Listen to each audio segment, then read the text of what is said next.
nickel. I think Chip, I think at the last Blade Show you were selling knives at a table there. I mean, I saw your knife on a renowned table.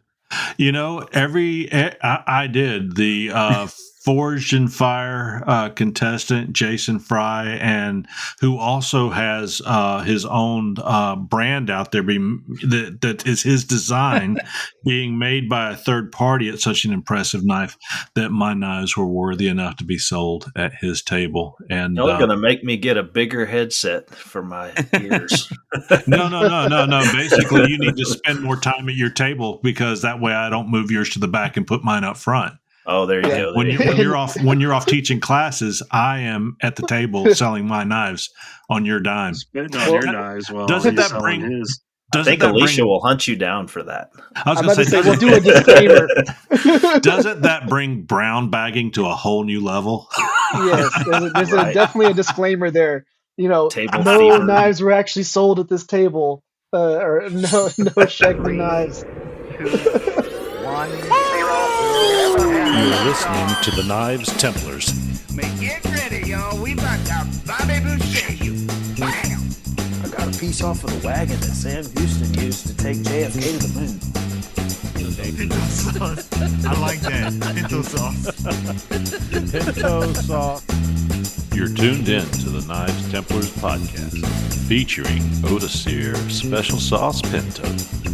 I was a mean kid. Long-time listener, first-time caller. Erick T.R.E. Rivers. Holy crap, I built something. Don the Train Watson. I can pay off all my credit cards and beef jerky credit line at Bucket. Joey the Riot Terrier. Cochon de lait will make you smack your lips and anyone getting too close to your plate. Marc Vasallo. You drinking my soupy? And Chip Shegman Carlisle. And now broadcasting alive, it's the Knives Templars. Coming to you live from Porkhouse Studios located in Hartselle, Alabama and other U.S. locations. This is the Knives Templars podcast. We are the coolest knife-making podcast on the planet, and we are downloaded around this big blue marble in over 24 countries. We are on air, on demand, and heard worldwide in all of your favorite apps and at knivestemplars.com. Tell me I couldn't beat old Ric Flair in a woo contest. I could, baby. I could. Hey, this is Chip Carlisle, Season 5, Episode 47. We've got a special one. This is the Festivus Year in Review. We've got grievances to share. We've got great things to talk about. We're going to let you know what's coming in 2024. We have grown, but before I get into that, I want you guys to settle on in. Grab yourself a nice little drink, whatever your drink is, whether that be tea or whether that be a Yahoo or whether it be your best libation. Sit in and listen to the Knives Templars. We are the best podcast made to teach rising and established makers like you guys out there listening how to pave your way into knife making as a hobby or even better, as a business, hopefully a money-making business. We can be heard now in over 38 countries, and we want to welcome you to episode 47, getting close to 50, as we thank you for your listenership and making us the best rising podcast on this planet, in this solar system, in this galaxy, in this universe. Pretty bold statement. I stand behind it. Good evening. I saw it say good morning. Good evening, guys. Hey, how Howdy, you doing? There you go. There you go. Evening. I'll just go around the little thing here. Jason Fry, how are you doing tonight? Man, I'm doing great. I spent a half a day at church and then a half a day forging. So my voice and my muscles are tired. So. I have the good fortune of, as we all do on this podcast, of seeing each other's photos throughout the day, what we're working on, and it's exciting to see what you got coming together. We're going to talk about it later. VMAX, how's things going in South Alabama? You taking care of that side of the state? Oh, we are. We're keeping stuff clean and having a good time. The weather's getting a little bit nicer than not humid Mobile, so I'm liking it. Good deal. I must tell you, I was on the verge. If it hadn't been for a much-deserved nap, I'm using up all my vacation at the end of the year here, and I don't know if they're deserved naps, but by gosh, I'm taking them. I was going to update the intro to this podcast today, but I realized got to get Big Hand Dave to say something silly, and got to get Josh Ferran to say something silly so I could add him on in there as co-host on here. We are rotating Mr. VMAX. And tonight, Otis here, he's at home. His son is home from the military this Christmas, and they're enjoying some good family time. Joey is... Where is Joey, guys? I think, didn't he do a show or something There you this go. weekend? Well, I think he did a Joey. show. That guy's he's going to be a name, and he's already a name to us. But I tell you what, he's really growing. He produces some beautiful blades, and we've got Josh Ferran, our newest Templar, on tonight. He's from he covers the central portion of the state because he lives about 25, 30 miles below me. So, I'm North Alabama. He's going to have to take over Central Alabama. So, Josh, how's things down in Central Alabama? Good, man. I just got back from Quebec, so I got to spend a week with some French Canadians up at my new the headquarters for my new job, and so I'm just now back in Alabama as of yesterday. Well, just so you know, none of them liked you. You're just an American. Well, they hit it pretty well, so I'll go with that. They like you for your skill set, but those Quebecois, they don't like us Americans. So, no, maybe that's changed. I hope if they're listening to the podcast, I don't want them to think that Josh is anything other than a Quebecois friendly. Quebecois. So Josh, did they give you a beer in a tree for Christmas? Do y'all know that reference? They did not. I don't. No beer in a tree, huh? Well, too bad. What is that reference? Oh, there was an old 80s Canadian movie called Strange Brew. Oh, I know that two movie, characters sang a song, 12 Days of Christmas, and it was, and a beer in a tree. There you go. You know that song. Yeah, So, that's all I know about Canada. So, Josh, while you were up there, did you get to try poutine? Oh yeah, dude. They that's like the first thing they ask you is like, "Have you had poutine?" And does your wife know about this? Does your wife know about this? So for everybody, poutine is like crispy fries with a chicken gravy on top, and it is to die for. Sounds with good. string cheese. There's more. You can get poutine at McDonald's in Quebec. I mean, it's everywhere. Everywhere you go, you can go to a Vietnamese restaurant and get poutine. Yeah, I make it here at the house. So the poutine, it's got the fries and the gravy, but also the thing that makes it good is the cheese curds that they put in there. And there's like this one that's supposed to be world renowned. It's like if I say it, I'm going to butcher the word, but it's essentially the cheese house is what it's called in English. It's where they make cheese, and they have a poutine there, and the cheese curds are like the size of golf balls or bigger. And they're like, you have to go there. And so I didn't get a chance to go there, but I had it at like 3 different other places. So next time I go up, I'll have to swing by there. So in Quebec, you had the poutine and balls to eat for right, and sausage too. They had a sausage one. You ate the sausage also. Very good. Was it a hot sausage or was it a mild sausage? It was mild. It was pretty mild. Yeah. Sounds good. I always enjoyed Canada when I lived up in Michigan. It was a great place to live, and actually, I love the Quebecois people. They're wonderful people, and they don't all hate Americans. It's just maybe a bum rap they get. Dave, your wife just had a birthday, I saw. Yes, she just had a birthday. We celebrated all day yesterday. So happy birthday, Miss Big Hand. Happy birthday. Yeah, she said she had a good day. So we went and had a smash burger and just kind of chilled out and had a good time shopping, spending money for Christmas, rocking and rolling, that kind of thing. So it was a fun day.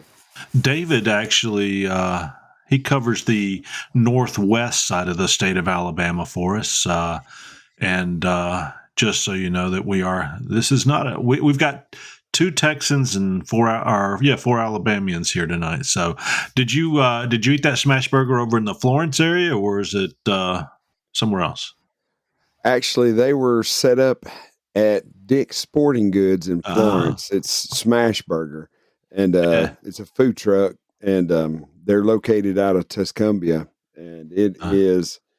It's just one of them things when we see them on Facebook, we kind of follow them. It's a good burger. You need to follow the lobster roll guys out of Birmingham when they're up in North Alabama.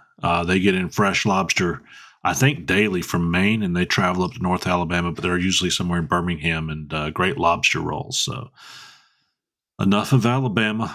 Roll Tide, baby. Roll Tide. Eric? Didn't Texas beat Alabama already once this year? I'm sorry.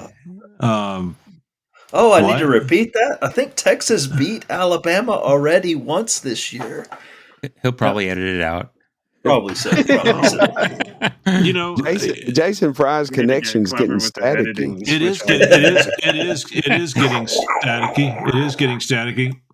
Oh, Jason Fry's gone. That's all right. We've still got a championship to play, and I sure hope that Georgia gets beat by. Who are they playing? Florida State, or who? Do we know who they're playing? Somebody does. I don't. I think Georgia's playing for Florida State. I hope Georgia wins. Georgia's got to beat Florida State. Oh, whatever, big hand. I'm kind of hoping Florida State puts it on them. So, Andy, are you an Auburn or an Alabama fan?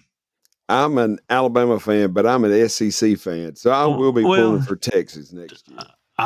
True. All right, Eric, we saved you for last. I didn't want to say the best because I didn't want the other guys to hang up. But, you're pretty dang good. How you doing, Eric Rivers? I'm doing good. I've been enjoying this week. Been working on different projects and getting stuff done. Saw your wife drew a nice Grinch on a window today. Yeah, she practiced on our back window and did a Christmas tree with some snowmen, and then realized that she was actually pretty good at it. So then she decided to do the Grinch, and it was she's doing pretty good at it. The funny one though is the one that's on our back door.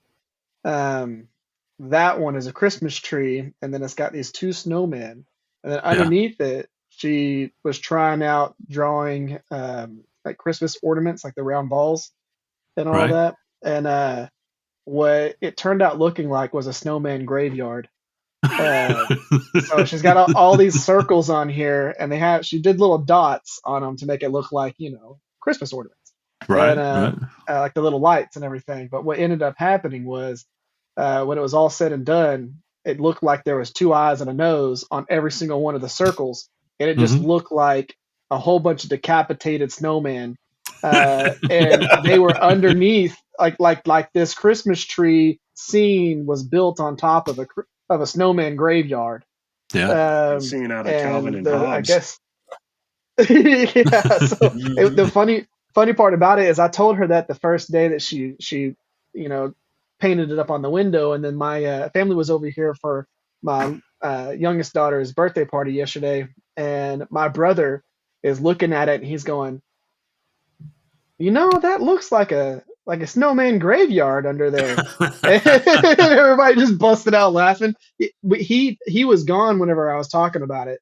He took my mom back to her house, and I was telling them about it, and he comes in, and he's in there for about 10 minutes, and he starts saying it, and they just busted out laughing because I had just explained to them that's how I felt, and him not knowing that conversation had even happened goes straight into it, and they were just like, wow, because once you see it, you can't unsee it. It's like that's a snowman graveyard. I'm gonna send it to y'all on our little messenger thing so that y'all can see it and y'all can laugh about it. But yeah, it's been a pretty chill. Free Christmas songs 9. My wounds, my gaping wounds, how they ooze with excitement.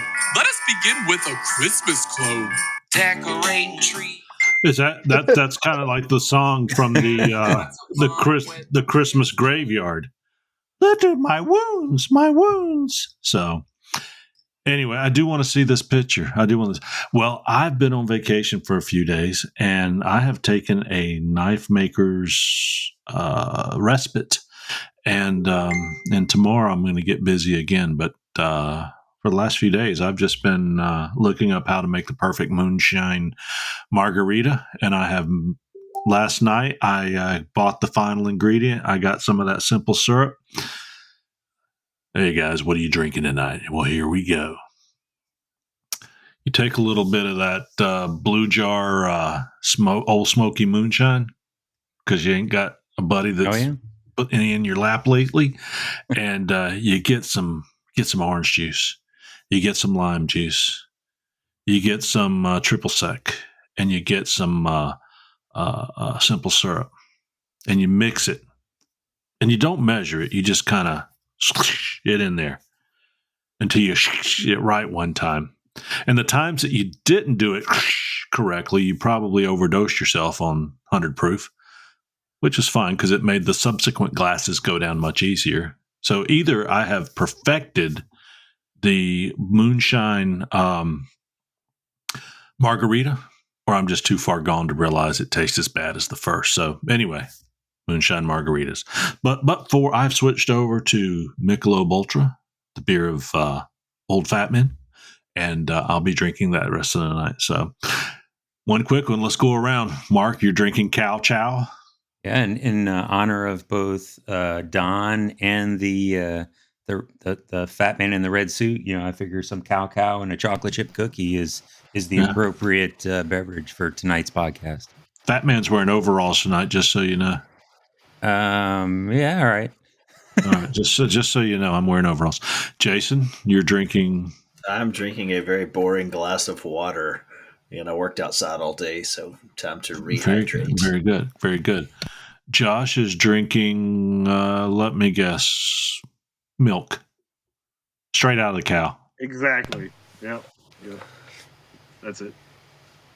What are you drinking, Josh? Did I get it right?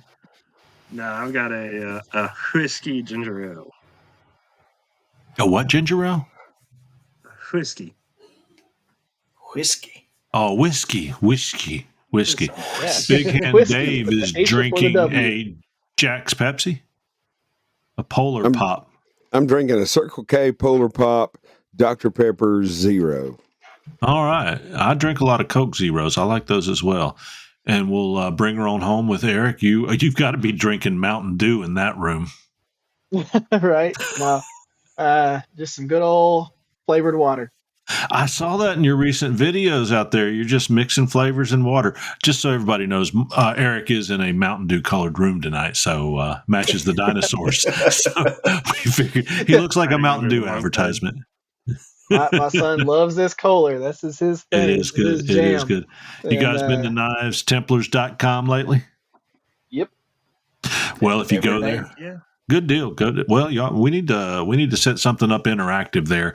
As we said last time, we were starting some product reviews out there, and one recently we put out was for buddy over at trmaker.com, and someone made a comment that I said that my buddy you sell over at TR Maker is an upstanding business out there just selling the best products, and somebody said, well, you would say that since he gave you those products.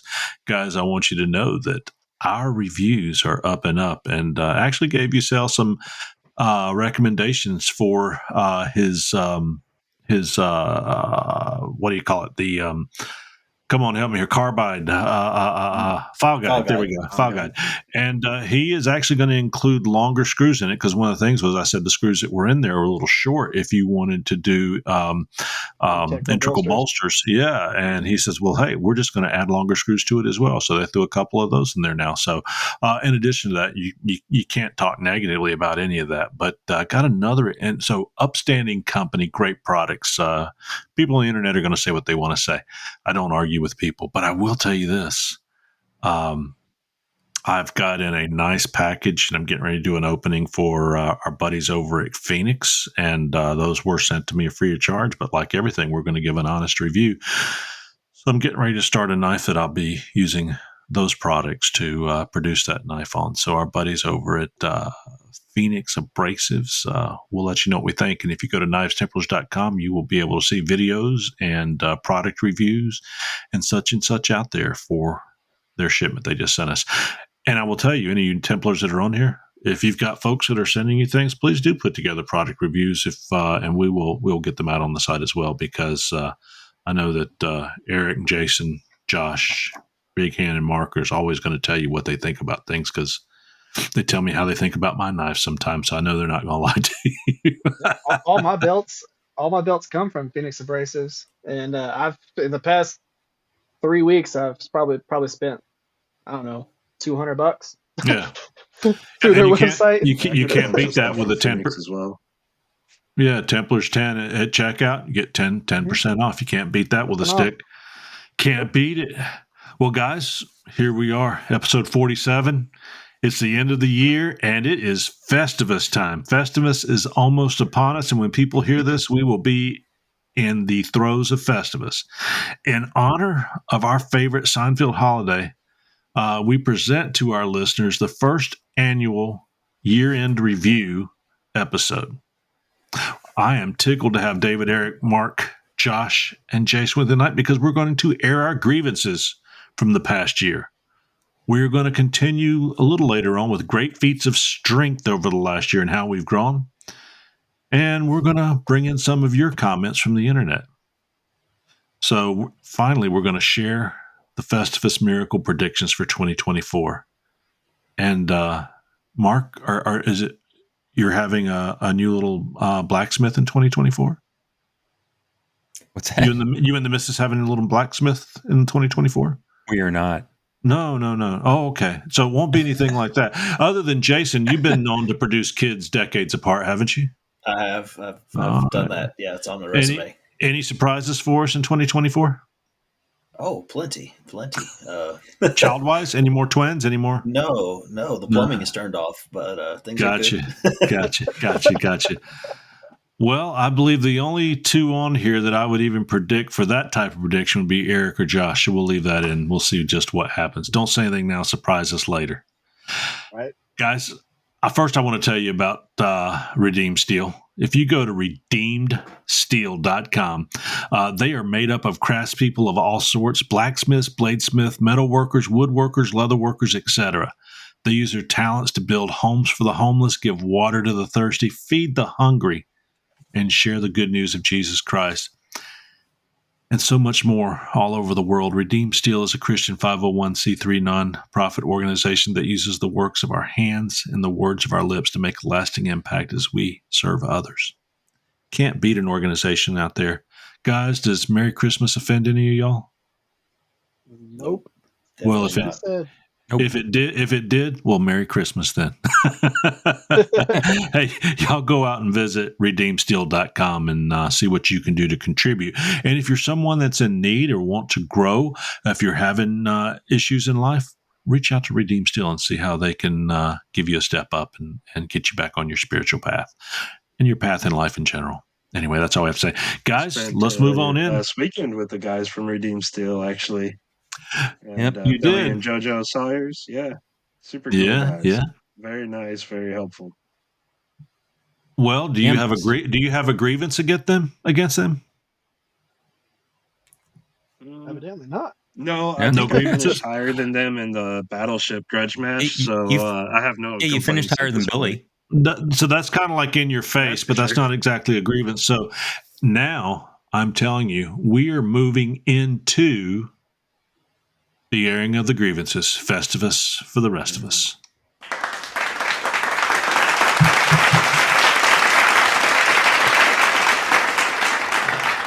Otis here calls this eating nails and crapping barbed wire. We call it airing of the grievances. So, guys, let's look back at the last 12 months and what chaps your rear end.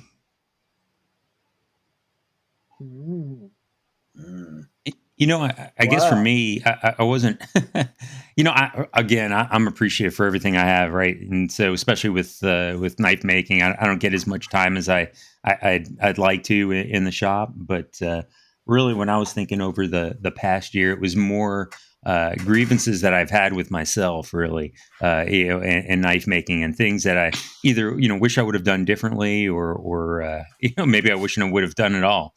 And so, instead of, crapping barbed wire on somebody else. Yeah. this past year, hated to see one of the competitions out there go down the tubes because of whether we know it's true or false or not. There was a lot to do with knife makers, great knife makers that were contributing time and finished pieces and so on to a particular group out there, and we're not going to even mention them anymore. And again, I don't know if this is true. Everybody's got their day in court if it leads to that. But I've got a real bad deal with people taking advantage of other people in the name of charity. I knew someone many years ago that was selling stuff in the name of Wounded Warrior after 9/11. And they were selling T-shirts, and they were pocketing every bit of that money, and it just made me sick to my stomach. So this particular year, we had one particular group out there that ended up with a bad name, and again, there's a lot of accusations. But the good thing that came out of that, I saw that particular group of knife makers has got something started again to take those blades, and they're going to be giving that proceeds from that back out to pediatric cancer research or hospitals or such. So that was something that really tweaked my hide this year, especially since I'll just leave it at that. Any thoughts, guys? Yeah, I think that caught a lot of the bladesmithing community kind of off guard. I know a lot of people kind of tied their names to the whole situation and went out on a limb to help drive activity towards that, and for it to go the way that it did, it kind of leaves a sour taste in everybody's mouth, and it's unfortunate that it went that way. But it was kind of nice to see the community kind of come together and take it in a good direction despite the direction that it went. So I think out of a bad situation there came about a good one, which is always nice to see. Yeah, I'm glad that is now past us and we can move on. We've got someone sending in something to the show right now, Johan Fagerland, who is from Scandinavia. He says, "Hello, Chip and the rest of the Templars. I have one grievance. There is too long between shows. I wish it could be a new episode each week to look forward to. Best regards, Johan." What do you think, guys? Sound pretty pissed. You could tell them that we appreciate that, or they can listen to this. But a lot of the things that they got to remember is that we do this pro bono, and this does take a long time. Yeah, Chip won't even buy us a hamburger. Like a signing contract. So it's Hold on, one of those you're things. doing it pro bono? Chip pays me. Are you not getting paid? Well, that must be nice. Shut up. Okay, Marc, no straightening hammer for you. That's still sitting on my table. My plan is tomorrow to knock that sucker out. So yeah, it's one of those things where that even people who do a lot of the podcasts, when it comes to knife making podcasts, there's a lot of them that have time between their actual recordings, because trying to get this many people together in order to record like this, it's not super easy. Luckily, we're on a different type of spectrum where we have so many contributors to the podcast that we can actually rotate people in and do stuff like that. But trying to get people to do that weekly is not super easy when you do a 2-hour podcast, and we all have families and things like that. But we appreciate that. We would, it would be awesome if we could record and put that out, but it's not the way it's going to work. Maybe we will have to do what is that? It's not TikTok or Snapchat. I know that a group that I used to belong to when I had a beard, they used to give the Snapchat password to that person for a day. So if we gave it to, say, like Erick Rivers would have to take us through a day in his life. And right now I'm knocking out this knife, so he's dropping like little 30-second videos throughout the day. Say, "Ooh, maybe we've got a new idea for 2024. Maybe we do set up a Snapchat where password." Hey, if It's OnlyFans, but with clothes. But yeah, you could go throughout the day and say, hey, this is what I'm doing. Of course, people would see me working at my day job. Big Hand would be working at his day job. Josh would be milking a cow, and that may be for OnlyFans. I don't know, Josh. I'm giving you an idea for 2024 there. So I don't know if that'd be interesting or not, but maybe there's enough makers out there. We can look into that. But you know what? It's a great recommendation, and who knows if we'll get to that point when I can start paying these guys. But you're right. We do this podcast because we love knife making so much, and not only does it promote our brands, of course, it give something back that's family friendly that you can listen to with grandma as you're on a one-horse open sleigh headed through the forest right now to see your sister-in-law that you love so much. So great recommendation. Yeah, for sure. And if it was one of those things where we could do it more often, we would. But and we love talking to each other. You know, the one thing is we talk to each other daily in the in our group chats that we have and all that stuff. So it's just one of those things. Trying to get this many people together is not super duper easy. Yeah, we should put up together an Erick Rivers group chat. Just you host it, and just anybody that wants to comes in, and you just talk to people all day long. I have like 7 of those. Did you not see my Facebook post today? I do. I get notifications. I had to turn my phone off and vibrate off, all that stuff, notifications off about 3 hours ago because I was getting one every other minute, and I was just like, oh my god. So I took my mom down to the ocean, a few weeks back, and we were in the hotel room, and we're asleep, and she's just like, she woke up in the morning, she goes, how do you live with your phone like that? And I was just like, what do you mean? And she says, your notifications go off all the time. It's constant. How do you deal with that? And I just have to tell her, there's so many things that I have to respond to daily that I have to have them on. Because if I don't, I will miss entire conversations. And then I will chime in, and I'm like, y'all been talking for the last hour and a half? Right. I scroll. I have to read 6 paragraphs worth of stuff like an essay. Right. Well, you can set that off till they don't actually launch to your phone till a certain time in the morning. But I think all that vibration would probably break your phone catching up from the night before. It is crazy. Sometimes what it'll do is your phone will go into like a sleep mode. And whenever you pick your phone up, you'll get all your notifications at once. Yeah. And it's just like bing, bing, bing, bing, bing, bing, bing, bing, bing. And it is hilarious. But yeah, that happens with me. I mean, because I have so many Instagram people and Facebook Messenger and everything just from fans and then plus friends and family and all that. It gets kind of crazy. So Erick's grievance is that he has too much popularity. Right. And we should also register Erick's mom as having a grievance as well. Yes. Right. Yeah. My phone. Erick's mom. Hey, but I do have a grievance though. Well, what is it? So this would be one of the things that I've talked about a few different times during the year. My biggest grievance is, and this will be a constant until Forged in Fire probably no longer exists. People that think that when someone hand files a knife, bevels, profile, all that stuff, that they are less of a knife maker than a person who forges it. I'm talking about someone goes in there with the filing jig and they sit there and they hand file bevels throughout a whole entire knife that's like a 10-inch blade. And it takes them like 5 hours just to do one bevel. And people are like, you're not a knife maker. Y'all are crazy. No, they're not a knife maker. They're masochists. Yes, torture themselves.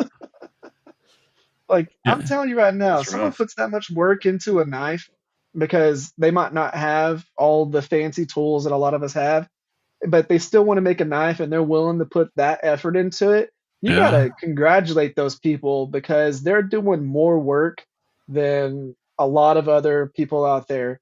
A lot of people would go, I don't have a 2x72, so I'm not going to make a knife. I don't Yeah, but have a grinder, so a I'm one not by going to make a knife. a 1x30 is like $49. Yes, it is, but in some countries, getting a hold of a 1x30 is still really, really hard.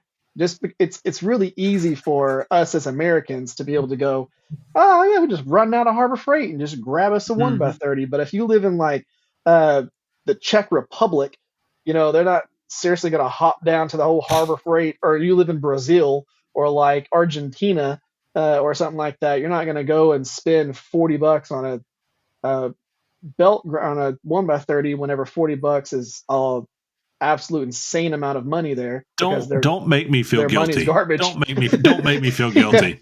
I wasn't thinking that broad. Okay, fine. Yeah. So you see a lot of people, but they still want to be able to do content and show people how to make knives with their hands and with simple hand tools because that's what they have access to.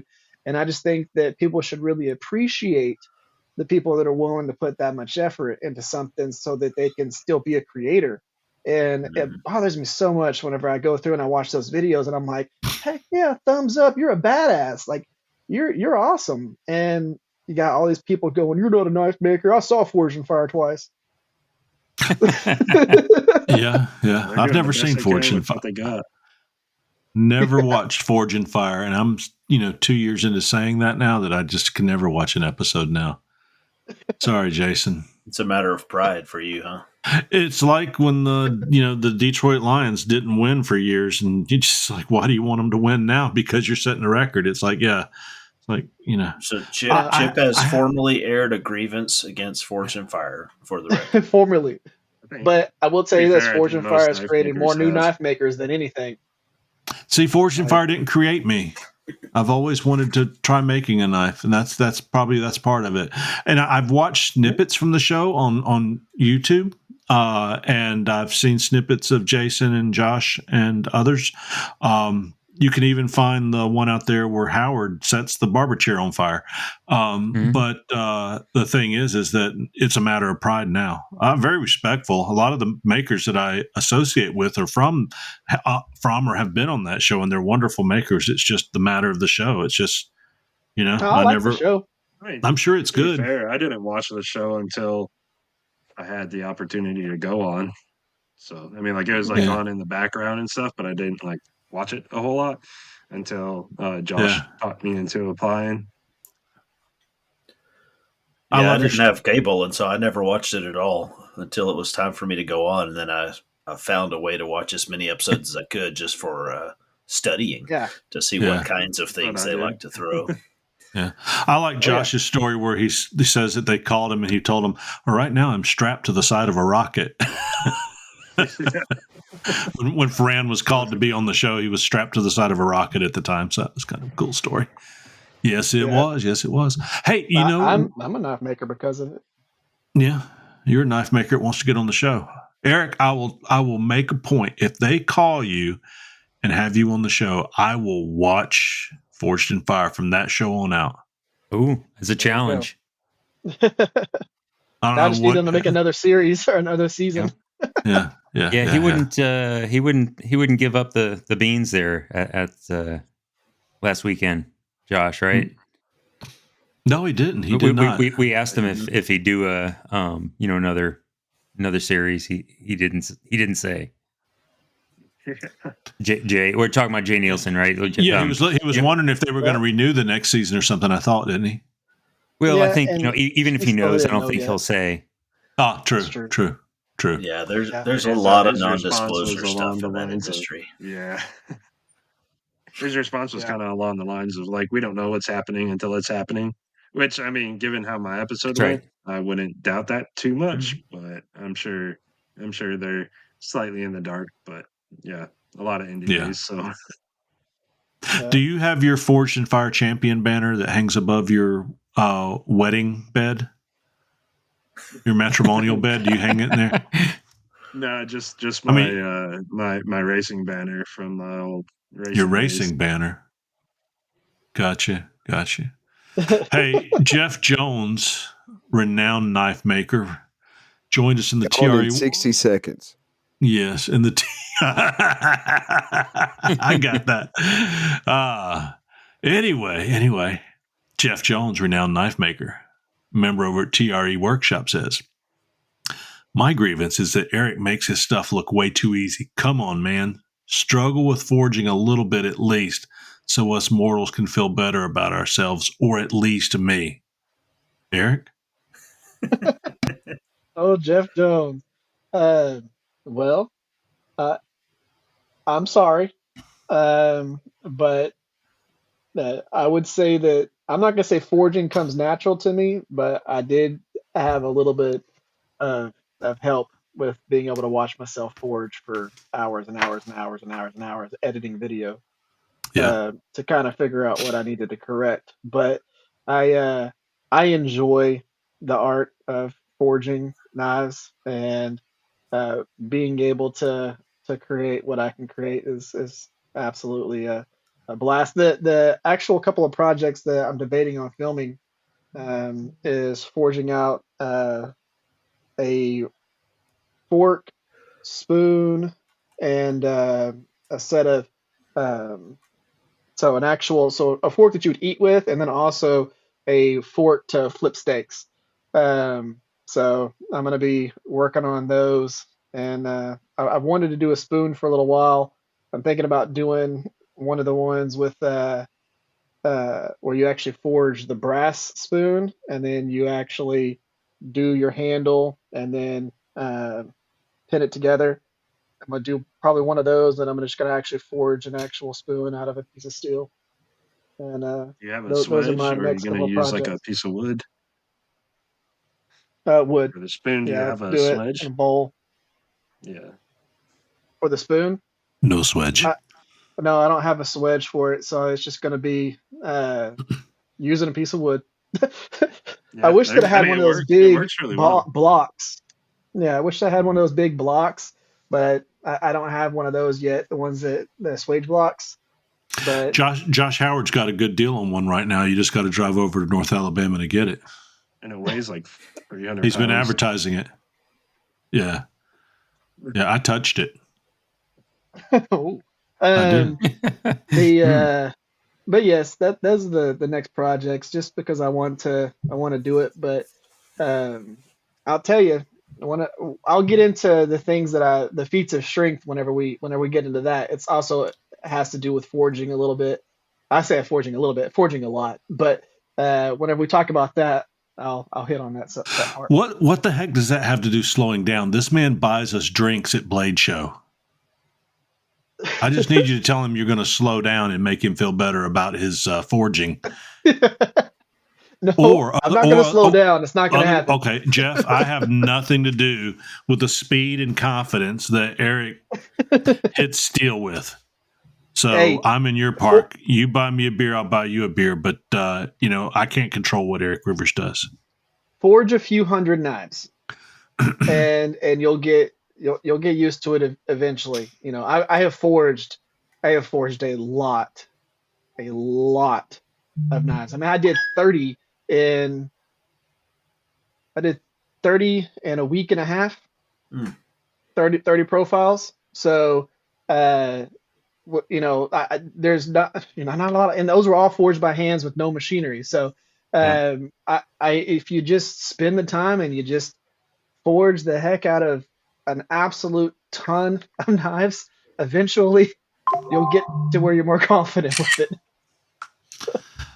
Well, and I think for you, Erick, for you, Erick, I think what's good is that, folks see your stuff now, right? And in the last year, and everybody remembers the most recent stuff, but you've been on for a while, right? So they have the opportunity to go and see where you started, at least where you started, filming, which I know you were before that, but you can go back, and I start looking at some of those old episodes and trying to find where I am on the Erick Rivers scale, right? So. Oh, I have the video of me forging my first knife on a Harbor Freight anvil with the base that I made based on Jeff Peters' little design that he did. But yeah, I've got my first video forging the first few knives that were like practice knives, and yeah, it definitely didn't start off super simple, and I was using hammers that did not make much sense. I was using tongs that did not make much sense. There's a lot of things that goes into it, getting the right tools, getting the right hammers, getting the right techniques down, and learning the actual process of whenever you hit a piece of steel with a hammer, a particular hammer, what it does to the steel. Being able to do all of that stuff takes a lot of time, and it takes just a ton of practice. You can watch people do it on YouTube and watch people do it on TV shows and stuff like that, but until you actually swing your hammer down onto steel and you hit it with a piece of the hammer, because a head, you have your hammer head. Well, you might be using the edge of your hammer head, you might be using the flat, you might be using the rounding, you might be using different parts of your hammer to pinch steel off and to stretch it out, using different hammers for different things.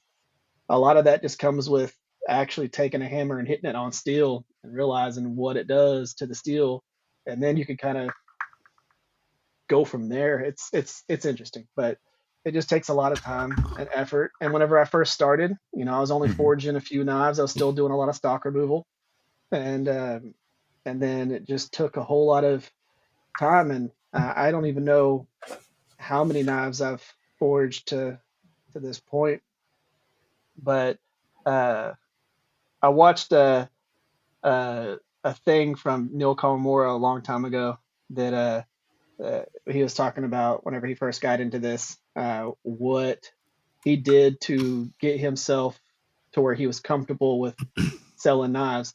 And he forged a few hundred knives, just back to back to back to back to back to back, just profile after profile after profile after profile, and got used to what tongs to hold the steel with, what to do with his hammers and what his hammers did. And then now he can just talk and forge and teach somebody while he's just doing his thing. And you've seen him swing a hammer. He swings a 5-pound hammer like it's a 1 ounce hammer. It's just pop, pop, pop, pop, pop, pop, pop, pop. It's the fastest thing. It's unreal. But it's just doing the motion. I will say that I was watching Neil Kay swing a hammer. He was doing some big chef's knives on YouTube this past week. He started a channel that's growing, and all of his hammers, I don't think he said he didn't have one under 4 pounds. And he was complimenting himself, rightly so, about being able to swing a big hammer like that. So, but I don't have his arms for a guy that's not very tall. He is built very soundly, and it really can swing those. But let me also add this in here. Our buddy Peter Smooge with Big Schmooge on Instagram says, my only grievance is only 3 hours notice to air a grievance. Well, we got to keep this under 2 hours. So that's all I have to say about that. So he got it. He got it. Here's my biggest grievance of the year. I just sent you guys some pictures of me and brother Trolsky, me and Mareko, and me and Neil. And none of them have called me back since our big friendship days, our friend group day. I mean, I've even got one of Mareko. He's pointing at me with a smile. I've got one of Neil doing the, hang 10, or hang 5, hang whatever. Oh, and we were best friends that day. And Trolsky, and nobody's called me. I got a real grievance with that. I have feelings. That's all I have to say. I have feelings. You guys are listening. Like, y'all need to message this guy, okay? Gosh, give this guy a shout. I will say that. I will say that. Trolsky, he probably message you back. He's a super cool dude. Oh, he probably would. Yeah. I know Chip, he would. Maybe they're intimidated by you. And maybe they're scared of me.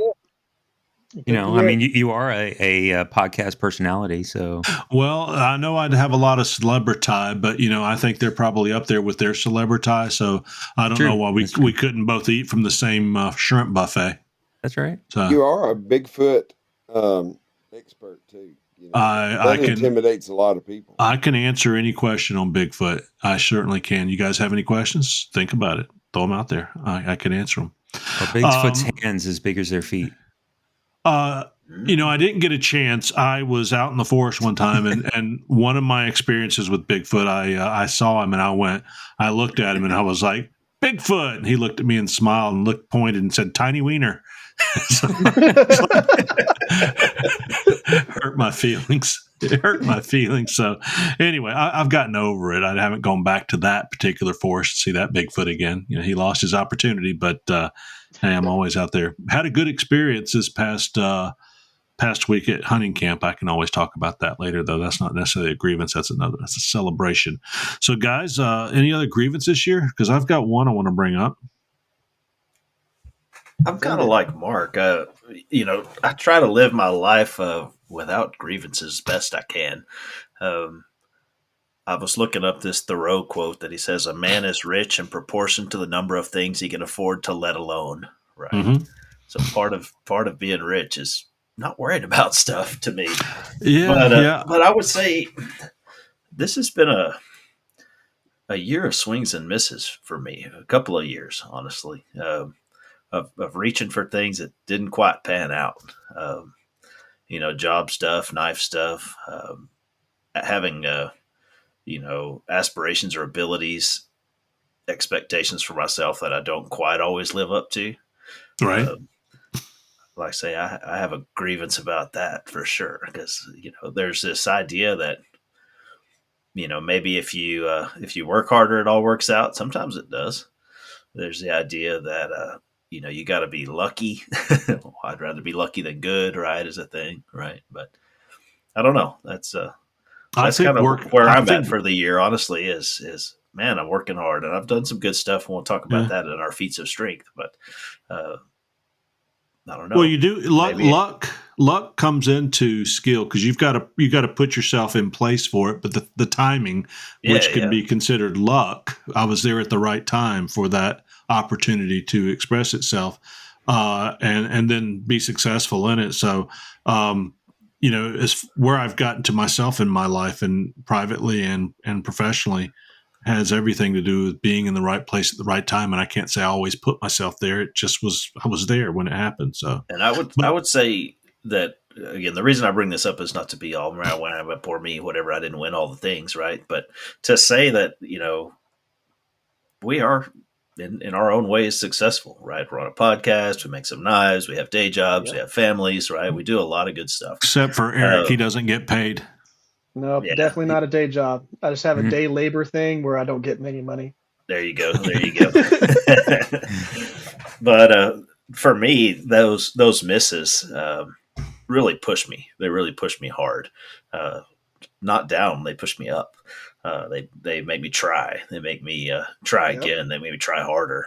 And so again, the best part about that though is that you took all the swings. Yeah. A lot of people will just go, I'm afraid of the misses, so I'm just not going to do anything. But the fact that, sometimes you have your swing and misses and all that stuff, but if you're not trying to do the things, then that sucks. Absolutely. Like if you don't see it as a grievance when you don't win, I mean, then what is Festivus for? But at the same time, right, that drives me, that pushes me. We hell yeah. We're good folks in good places, lots of good things. It's hard to dwell on the grievances. That kind of says something about the people that we chose for this podcast, though. We don't have a lot of grievances because we take life and the things that it gives us, and we make lemonade with it. And I think what you're saying, you may not hit the ball every time you go to swing, but to prepare yourself to hit that ball is what's most important, and know that you gave your all, that eventually your ship will come home, and that ship and baseball all mixed into one success story.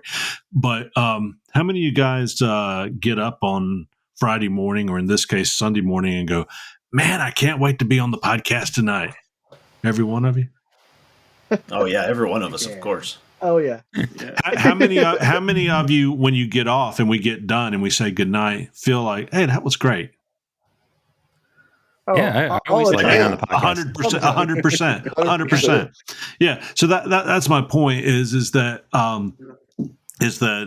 you've got to put forth the effort even when it doesn't your motivation's not necessarily there, because it must be better to watching Finding Bigfoot right now for me than sitting here. But if I didn't do this, I'd wake up tomorrow and feel like I really missed out on this, this weekly chat Johan, bi-weekly chat that we have. Bi-weekly chat, okay. Or bi-monthly chat that we have, not twice a week. But when I get off, it's great. Yeah, I have a lot of respect for what Jason said, and I agree wholeheartedly. But I do have one grievance about this year. Is probably just the the effect of gravity on my wife. She fell back in April, and she messed up her knee pretty bad. And so how's she doing? Between her and she's she's doing pretty good now. She's up, she's moving around, and as of 2 weeks ago, she took over milking the cow, because we built a raised stanchion for her, because she can't sit down like on the ground to milk. So we've got it to where it's like chair height where she can sit down. And while she was down, I mean, she was down for like 6 or 7 months, right?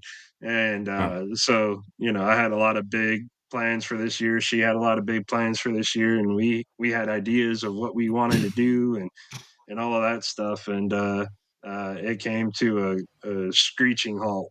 Just one night, the dog took off after something, and we've got GPS collars on them with a little remote control. You can press a button and it'll make a noise, and we've got them trained to come back once they hear that noise. And so she was running to grab the little controller, and slipped over a pair of boots and landed with her knee, caught her entire fall with her knee on the ceramic tile, and wound up pushing like all of the fluid out of her kneecap to the back of her leg.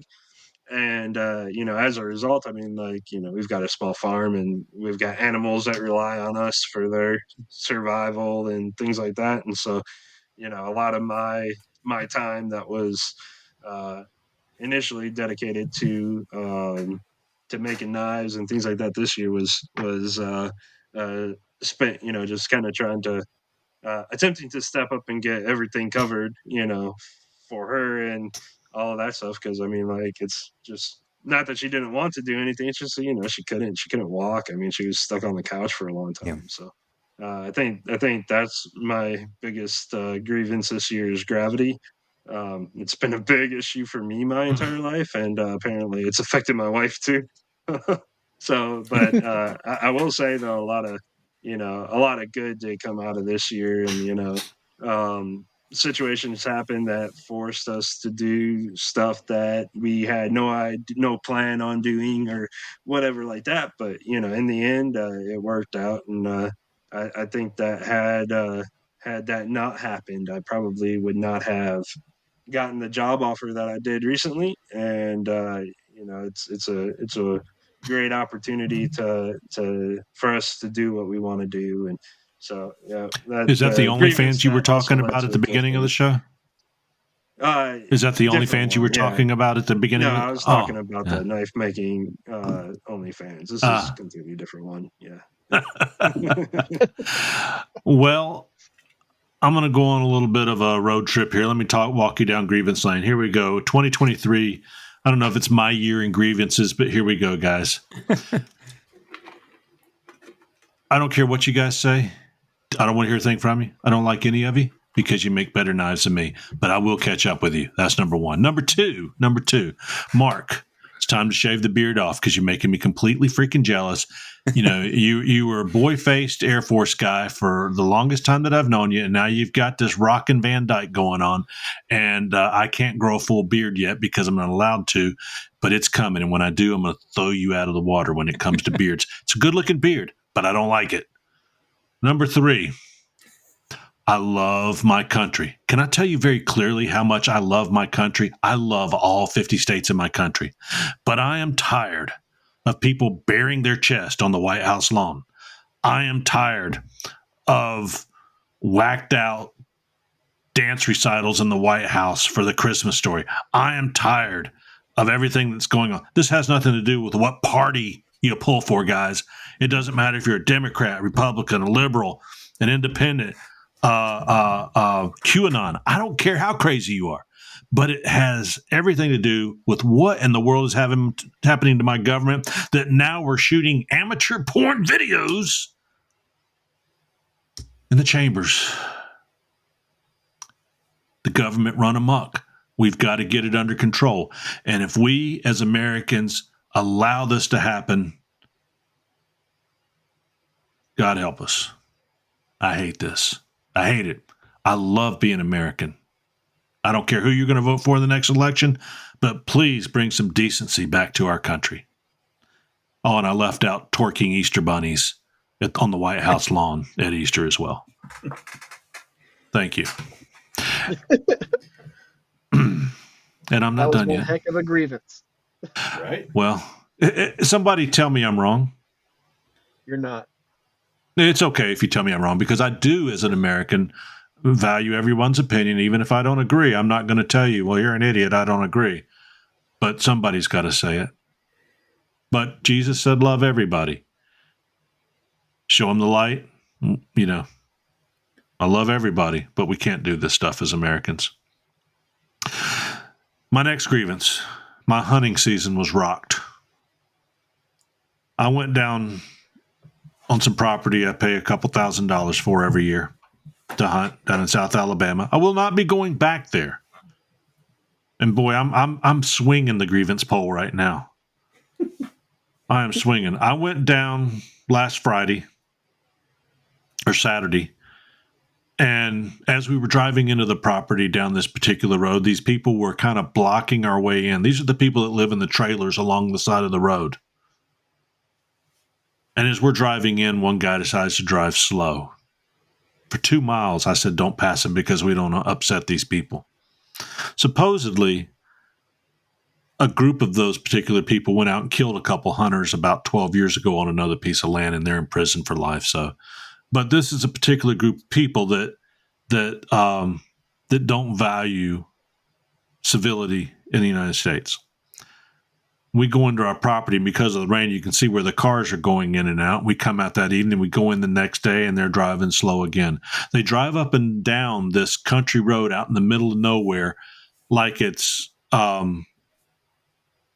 Miami Beach on a Saturday night, people cruising up and down the street.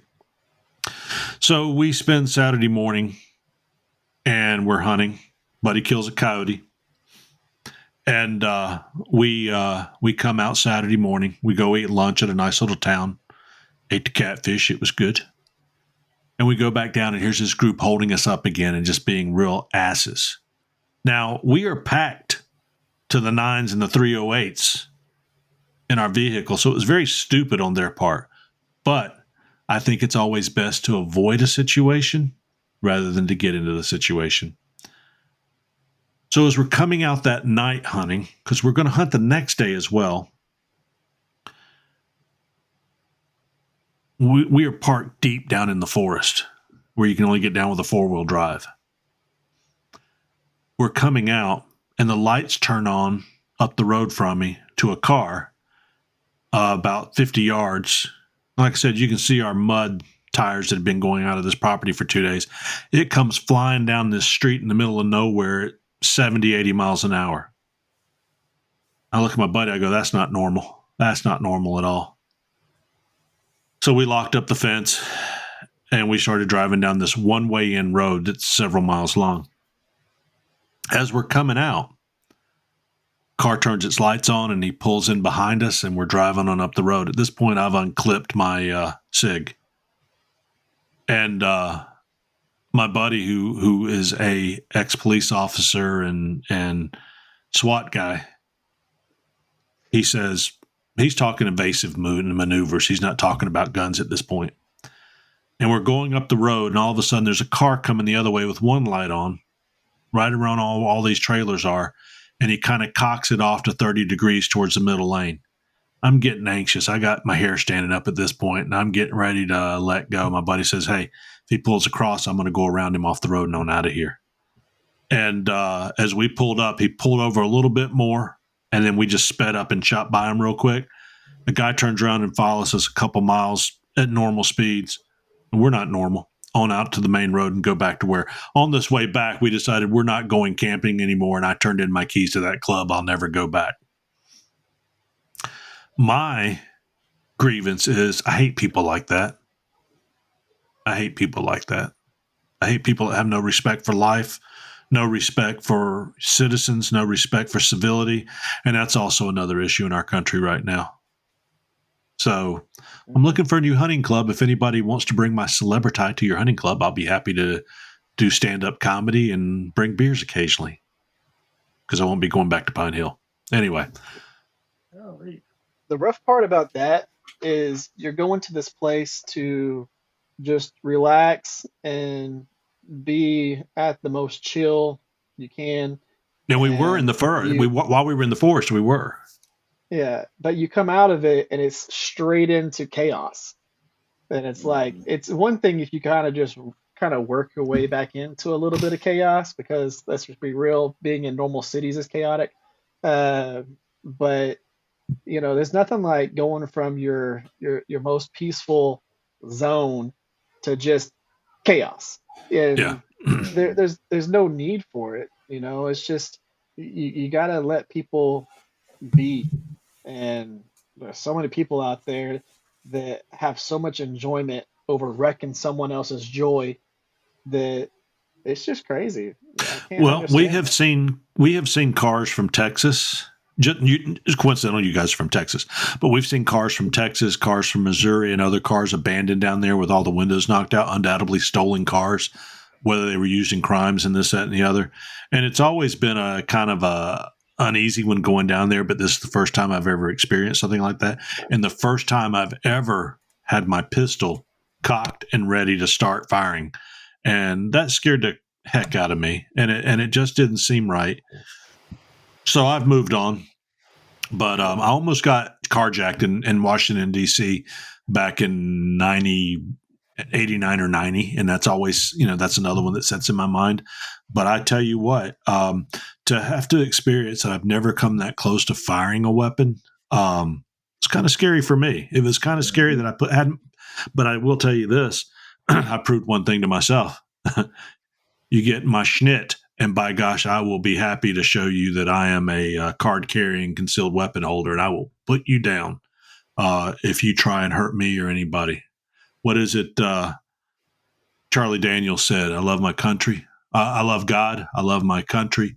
I love my family. You want to get in the way of any of those, you got to come through me. And that's where I am on that one. So, was that anywhere near Bankhead? No, but Pine Hill is down in South Alabama. It's about an hour and a half above Marc, VMAX, straight north of Mobile. And we had, this is a story, I don't know if this is true or not. About 10, 12 years ago, supposedly a hunter had been down in there, and some people from that particular row of trailers were out on the hunting property that he leased. And the story is that he fired a warning shot over them because they walked right across his green field, which was a stupid thing to do. I would never fire a shot in the direction of anybody, whether they're ruining your hunting day or not. But he was walking back to his car, and they ambushed him and killed him. And then his son and son's friend, or two sons or whatever, found him. Those guys were convicted and went to prison for life. But I would say probably the people that live in this particular area probably already have long criminal records. And so you're saying all the crime in the news and degeneracy in L.A. is really Lower Alabama? Is that what you're saying? L.A. is Lower Alabama. Yeah. I think the devil exists everywhere, my friend. I think the devil is everywhere. And being a concealed weapons, and in this state, of course, we are constitutional carry. I still buy my permit to support the police department, but it's not the bad guys who are illegally carrying. It's not the bad guys who are legally carrying guns and weapons and doing crazy stuff. So, welcome to Gun Talk. Oh, I could like to register a grievance that I don't have enough guns. That's my grievance for the year. Ooh, I like that. Facts. I told my wife I was going to buy a smaller, more concealed weapon. I've got a SIG 365 or 320 C, and I'm wanting to buy the subcompact version of that. So, and it holds 15. What holds 15? It's actually not bad. My smallest one is Walther PPS M2. That's my smallest. Yeah. So, yeah, I hate to live in a world where you do. As a matter of fact, in my church, I always say I don't have to carry my gun there. I just got to lay down on the floor if anybody ever goes crazy, because there's enough hunters and cowboys in there that nobody's going to survive in my particular church. So just lay down on the floor, get out of the line of fire, and they'll take care of them. Oh yeah, but my city. Go ahead. You go to Walmart. Doesn't matter which Walmart you go to, and you'll see it. Because I live in a weird city where people really prefer to open carry versus conceal carry. There's a lot of people that conceal carry. That's who they take out first. A whole lot. I know. But whenever there is, like, on any given aisle, 2+ people open carrying, and that's just one aisle in the store, it gets who are you going to shoot first? If there's 25 people open carrying. Right. That's true. And then you have all the people who are concealed carrying. But it's almost like I'm exaggerating the amount of people who actually open carry at our stores, but I'm not. I am not exaggerating it. Like, you just walk everywhere. Like, we have people that are from because we're a military base, Air Force base. We have a lot of people from like Israel and Germany and other countries that come here and learn how to work on airplanes. Right. And they come here and they, their kids go to school with me or with my kids and all that stuff. And we'll just be out there talking, and they're just still shocked by whenever they walk through any of the stores, how many people have guns. Right. And I'm just like, that makes them safe. If it's the people that are trying to come in there, like, nobody's robbing any of our stuff. And it's a very safe town. It's a very, if you very draw a line from town. Wichita Falls to Abilene, everything northwest of that is pretty safe. Very safe. Let me say this. If you are a gun control advocate, I respect your opinion. I would love to live in that world. But our world is so beyond that. It's beyond that since we were throwing stones. It's beyond that since we were using knives. It's beyond that since we were using boomerangs in Australia. Mm-hmm. There's always going to be weapons, and we can't assume that we're going to live in some utopia where everybody has love for each other and everything's going to be fine. And I'm not living in fear or walk around in fear, but my point is that I understand your sentiment. It doesn't work in this world. It's a fallen world, and I respect it. I just don't agree with it. So I choose to always be prepared. Even though I live without fear. It's what it is. Yep. So, all right. Well, anyway, anybody's got any hunting land in North Alabama, hook me up, guys. Josh Howard took 3 beautiful bucks off of his property. I swear if that guy would just sell me just like 6 hunting days on his... Ferran, you can get me any there with Josh Howard? Maybe just like sell me 6 hunting days a year? You probably hunt on his property. How much property do you have? I haven't thought about hitting you up yet. I have 30 acres that butt up to a hunting preserve with very large deer and elk. And how is your turkey population? Massive. Dude, I'm going to have to help you shoot some of them turkey this year. Let me send a picture of the 15 turkeys in our game camera shop. Are you inviting me to come down and go turkey hunting on your property? Heck yeah. Oh, hey, you know what? I never show up to the party without any gifts. So, well, we'll talk about it. I don't want to put you on the spot, but I love turkey hunting. Hey guys, before we go any further, I want to let you know that TR Maker, you can find them at tr-maker.com. And since 1980, TR Maker has offered high quality and fast service from Istanbul, Turkey, the heart of Turkey, to every country in the world. Check out their line of knife making tools to make your job easier and more precise. You can't do without their products once you discover them. Also, I know our buddy Big Hand Dave's going to want to hear this. popsknifesupplies.com or popsknife.supplies. Pop's Knife has started 40 years ago by James Poplin. James was already an accomplished knife maker when he started the supply business Pops, and has served the knife making community with industry-leading prices and actual shipping costs. Run today by Alan Searles, Joey Berry, and Dirk Lutz, full-time knife makers. The focus is customer service and great products and prices. You can find them over at popsknife.supplies. Just got an order. What? Oh, I don't tell Otis here. I just got a height gauge. I criticized him not needing one. Well, I'll be opening mine Christmas morning, and it just arrived, and they refunded the difference in shipping. Pops is a great company. Now, I'll ask you, Dave, do you know if Andy Roy is still with Pops, or is he gone on his own way now? Andy has went his own way. Good deal. Andy has went back into knife making full time, and he has got a new shop. It's check him out. Fiddleback Forge. Right. Andy's shop it's amazing. It's clean. I mean, it looks like you could eat off the floor. I've seen some videos and pictures from it, and seen him picking up his video presence also with his buddy when they do their knife drops on Fiddleback Fridays, I guess it is. So congrats to him, and we're looking forward to that growth as well. But guys, go out, check out popsknifesupplies.com and pick you up some supplies today. There's only one way to turn $2 million into $1 million. Go spend your money. So I have another grievance. I'm still unhappy. I'm still swinging that pole. Knife makers. It's knife makers. Don't hate me, people. Please start charging enough for your knives. I am so tired of people telling me, well, I could go here and get it for $200. I'm like, you know what? That's the knife for you. That is the knife for you. I respectfully. Guys, I don't know what you're getting for your knives, and you may laugh at me because I think you're all better knife makers than me. Guys, I'm getting $600 to $900 a knife. Now, I do sell a share of knives to friends and family prices, and I know what a friend and family is, so don't come up and try and get jiggy with me. But I am telling you, quit giving your knives away for free because it's tearing the rest of us down.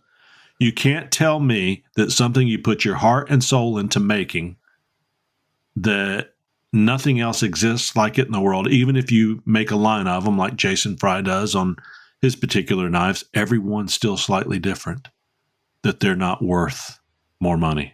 Jason, don't try and justify the price of your knives. I know you. No, I wasn't going to go there. I was going to have a grievance about inflation, honestly. Go for it. Right. Go for it. and all politics aside, everything we buy for knives has also become more expensive, right? Alicia, Blade Show is more expensive this time than it was last time, if you're listening. Yeah. The cost of everything has gone up, but not, I would say the cost of knives has not caught up with that yet. The cost of handmade art or handmade goods has not quite caught up with the cost of living. So that Right. I'm with you there, Chip. Don't sell yourself short. If you're paying 10 or 20% more for everything that makes a knife, maybe that price ought to be up a little bit. I'm not saying inflation is good. I'm saying it's a reality. It is. That's why it's a grievance. That's one of those things that goes along with those crazy guys in the White House and all the crazy stuff they're doing these days. It's just the world run amok. Now, good news is all that stuff should go down a little bit over the next year because it's going to be election time. So they're going to fix it just in time. It's magical. What? How did all this stuff start getting cheaper? Weird. Yeah. But I agree with you on that. People definitely need to charge what they're worth. I had a person ask me for a custom knife prior to Christmas, and I said, "Oh, cool. That's cool. You want a good kitchen knife? I definitely can do that if you would. So that I kind of understand what type of style you want. Can you send me a few pictures of knives that you like?" What'd they do? They went on Amazon. They looked at a bunch of different knives that they liked. They were $39.95 and said, something like this. And then I said, okay, now I need to understand what your budget is for a knife because I can design you a knife that is super awesome, but if you're expecting a $100 knife versus if I made the real version of that knife that you just sent me a picture of for $39.95, if I make a real version of that knife, real integral bolstered Damascus chef's knife with real handle material, you're looking at like $900. Is that the knife that you want? Do you want a real version of that, or do you want me to design you something based on what you're planning on spending? And they were like, maybe on what I plan on spending. Well, so they gave me the budget, and I designed the knife around the budget. But it's still going to be an absolutely beautiful knife. I'm a little bit lucky because I get to film the knife making process, which I'm doing for this one. So I make money off the YouTube video too. And it's a friend of mine, and I'm giving him a good deal on the knife, but it's like all they see is all these, this is the reason why I don't sell knives on Etsy. If I posted a knife on Etsy, the first thing that happens is if you take your image of that knife that's on Etsy and everything, and you scroll down to the bottom, they've got 10 other knives that other vendors are selling for $44.95, for $50.95, for $84.95, and they're all from Pakistan or whatever. But it's like, yes, y'all not selling your knives for what they're worth does kind of screw over people a little bit. And there's also another caveat to that. If you are the people who are selling your first knives, sure, charge what they're worth. Don't overboard with yourself. Don't think that your second knife you ever made is a $900 knife. It's a fine line trying to figure out where you're at within the market, but charge what they're worth.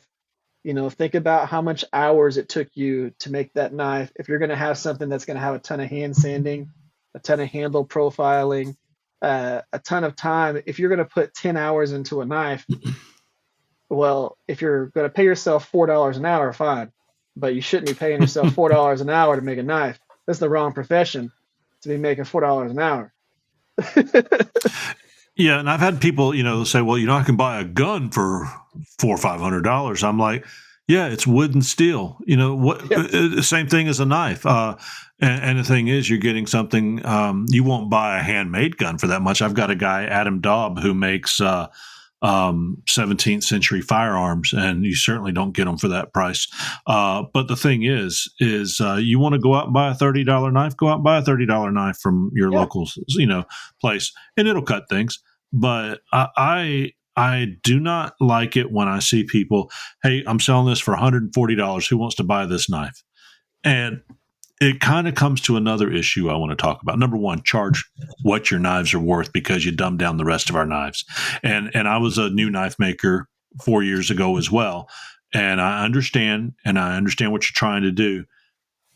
But I spent the last year, I gave every knife I made away for free. I picked someone to make it for, but every knife I made in 2023 was given away for free because I learned to forge, I learned new techniques, and I wanted to grow without charging people. And they're all gorgeous knives in my eyes, except for Josh Ferran. He lets me know where I've screwed up, but I asked him to because he is a Forged and Fire champ. I've got a Knife Guild president from Texas who's on Forged and Fire. I've got Erick Rivers, that's a well-known maker. We've got a lot of good people in here. I respect their opinions. And I respect, outside of this, I respect opinions. I want to hear that stuff. But my point is guys, if you're selling knives and you're not ready to be selling knives yet, it's okay to sell your friends' knives. Hey, my friend Bobby, would you like to buy this knife? Yeah, I can sell it to you $140 and feel good about that first sale. Or to sell something in a close group, guy from church, a lady from home, next door that you want to make a culinary knife for. It's fine. Grow. Those first knives are going to be the most valuable knives you ever make. But when you put them out there and you all of a sudden call yourself, Buddy Everett's Forge, and you're selling knives with a web page or Instagram or whatever you're doing, and your knives speak for themselves. I'm not saying you're a bad knife maker. You're a knife maker that's growing. And my very first knife I ever made sits on my website so I can show it to people. It's a beautiful knife, but I gave it away for free also. My point is sit back and grow your skills a little bit. Give away some knives. Charge some locals for some knives that you're making to pay for your skills and grow. But don't dumb the rest of us down calling yourself a knife maker when there's folks out there with LLCs and doing this to grow to that next level, because not only are you underselling your knives, you're also you're not at the level you should be yet. And I know you'll get there, just not yet. Just retain a little bit. Kind of like when you see someone going to a martial arts master, and they're not a black belt yet, or maybe they are a black belt, but they're not the cream of the crop yet, because they have to learn till that master sets them free. You know, I asked Josh Ferran to apprentice me, and the only thing he's done is beat up my knives so far. But that's part of apprenticing. I'm getting to a point where I'm going to go over to his shop and we're going to beat out some knives, because my next step is buying a hydraulic press or a power hammer. And once I get that, I'm going to the next step. But he's at that level, and I want to go see him when I'm already beating out hills and lengthening knives. You know, I made a hammer this past week, which was a growth. I made a hammer from a retail hammer. I made a straight peen hammer from a Harbor Freight hammer. I didn't want to act like I was making hammers. But as I'm getting my skills up to the point where I'm ready to go to his shop and say, this is how you do this, so we get ahead of that elementary curve. Give yourself some time, guys. That's all I'm saying. Grievance over. Love you all. Keep doing what you're doing. All right. I thought the apprentice's job was to sweep the floor, and so I would like to register a grievance that I don't have an apprentice. Do you have a concrete floor? No, I have a wood floor in my little shed, and then my forging area is out on a wood deck, none of which would be my choice if I were building it from scratch, but that's what I had when I bought this house. So you're telling me my apprentice here can come clean my shop for me? Absolutely. I thought that's what apprentices were supposed to do. Chip. Yeah. Come on, man. Just so you know, young man. My master. Just so you know, young man, I will be bringing over my my blower, battery operated power blower with 120 miles an hour, and anything that moves out of your shop will be cleaned out of your shop. Yep. I leaf blow my shop all the time, man. I do that sometimes too. I call mine a little There's easy. no paper in my forge.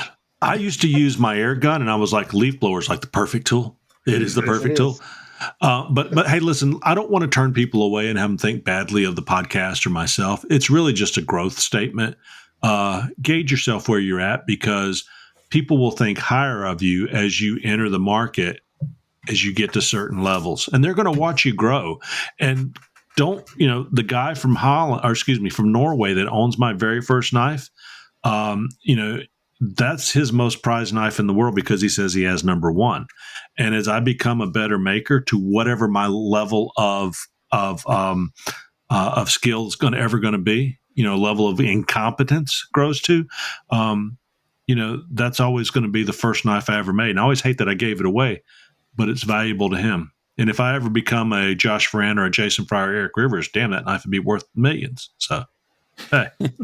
I wish my first knife was worth millions. I wish I had it. I wish I could make a knife at all worth millions. That'd be progress. Right? I just need to make one knife worth $1 million. I wish I had my first knife back. My uncle has it. It has a red cedar handle. It is horrendous. Does he appreciate it? It? Yeah, and he said he'd never give it back to me. Well, you just have to outlive him. You'll get it back. And I don't mean anything bad by that. So, hey, you know what? Let's get away from the grievances, because really this world's about love, and we've aired them. Everybody got it out of our systems? Oh, yeah. Man, it sounds like I don't have to go for my therapy session this week. I got it all out here right on the Knives Templars. You guys start DMing us with your grievances because it's cheaper than a therapy session. So good deal. Good deal. Hey, I think we need a Templar's tip to take us into the next segment. You got a Christmassy one, Jason? We need something Christmassy. Yeah, I do. So this is out of my book, Knife Making Hacks. This is tip number 91. Goes like this. It is okay to build your significant other a knife for Christmas. It's also okay to let them know it won't be done till February. Mother's Day, on the other hand, is a deadline you had better not miss. Now, I wrote that little tip based on my actual life. So I told my wife in November that I was going to make her a knife for Christmas in February. And she loves it, uses it all the time. But don't miss Mother's Day. Was it what type of knife was it? It was a kitchen knife. I made her a Santoku style chef knife. Sweet. That year. Sweet. Jason, but didn't anybody tell you every day is Mother's Day? It is. That's true. That's true. But I can't make her a knife every day. That's true. That's another grievance for another time there, Marc. Well, there you have it. And Jason, where can people find that book? And if they don't want it autographed, and if they don't want it autographed, you can buy it at a boring place like Amazon or something, or GunDigest.com. But if you want an autographed copy, you can actually buy those from my website, which is Fry Custom Knives. Chip, give me the ending. FryCustomKnives.com. There you go. There we go. And he will send you an autographed signature from Jojo the Gorilla. I don't know if he will sign it or Jojo will, but you'll get one from Jojo the Gorilla. Something like that. Something like that. Yeah. So it's still Festivus, and I feel festive. So let's talk a little bit about Phoenix Abrasives, and you can find them over at PhoenixAbrasives.com. You know, Phoenix Abrasive offers great prices, selection, quality, and quick delivery. They have a complete inventory of belts, discs, rolls, wheels, and anything else that you need to get the job done right. They may even have Jojo the Gorilla. I don't think so, but you can ask. Enter Templars 10 at checkout for 10% off your next order. And if it's the day after Thanksgiving and you still need an order, call. As Marc VMAX says, they'll answer the phone. They'll take your order on the side of the road. They will. Can't beat that. Hey, and just so you know, guys, as I mentioned earlier in the show, I've got some packaging and products coming from Phoenix. So I hope to do some reviews because I want to let you know that they're not the only belt that you can crank up to 100% and put a piece of 1/8-inch steel up next to and eat it away like it's graham crackers. So Phoenix will do that just fine as well. So anyway, PhoenixAbrasives.com. This brings us to our next section. Guys, we want to know what feats of strength, what great things happened to you this year. I'm going to leave it right there. A bunch of those. Well, go for it. It can be a 3-hour show tonight. I mean, Knives Perspective. And yeah. Kyle, what's Kyle who? Daly? Kyle Daly. I hate him. He's such a good knife maker. He's such a good guy. Such a dang innovator that's starting to forge. Man, I really want to hate him, but I love him. They had a 3-hour episode here recently, so who knows where this is going to take us. If you guys start dropping off, I'll just talk it out till it's done. What's good happened this year, Erick? So there's been a lot of good that's happened, and definitely a very blessed year. A lot of people would think, oh, you got laid off from your job? Well, that sucks. That should probably be in one of your grievance sections. Definitely not. Being confident enough to go knife making full time, and then also get my life insurance license, which has been jumping through a whole bunch of hoops for that.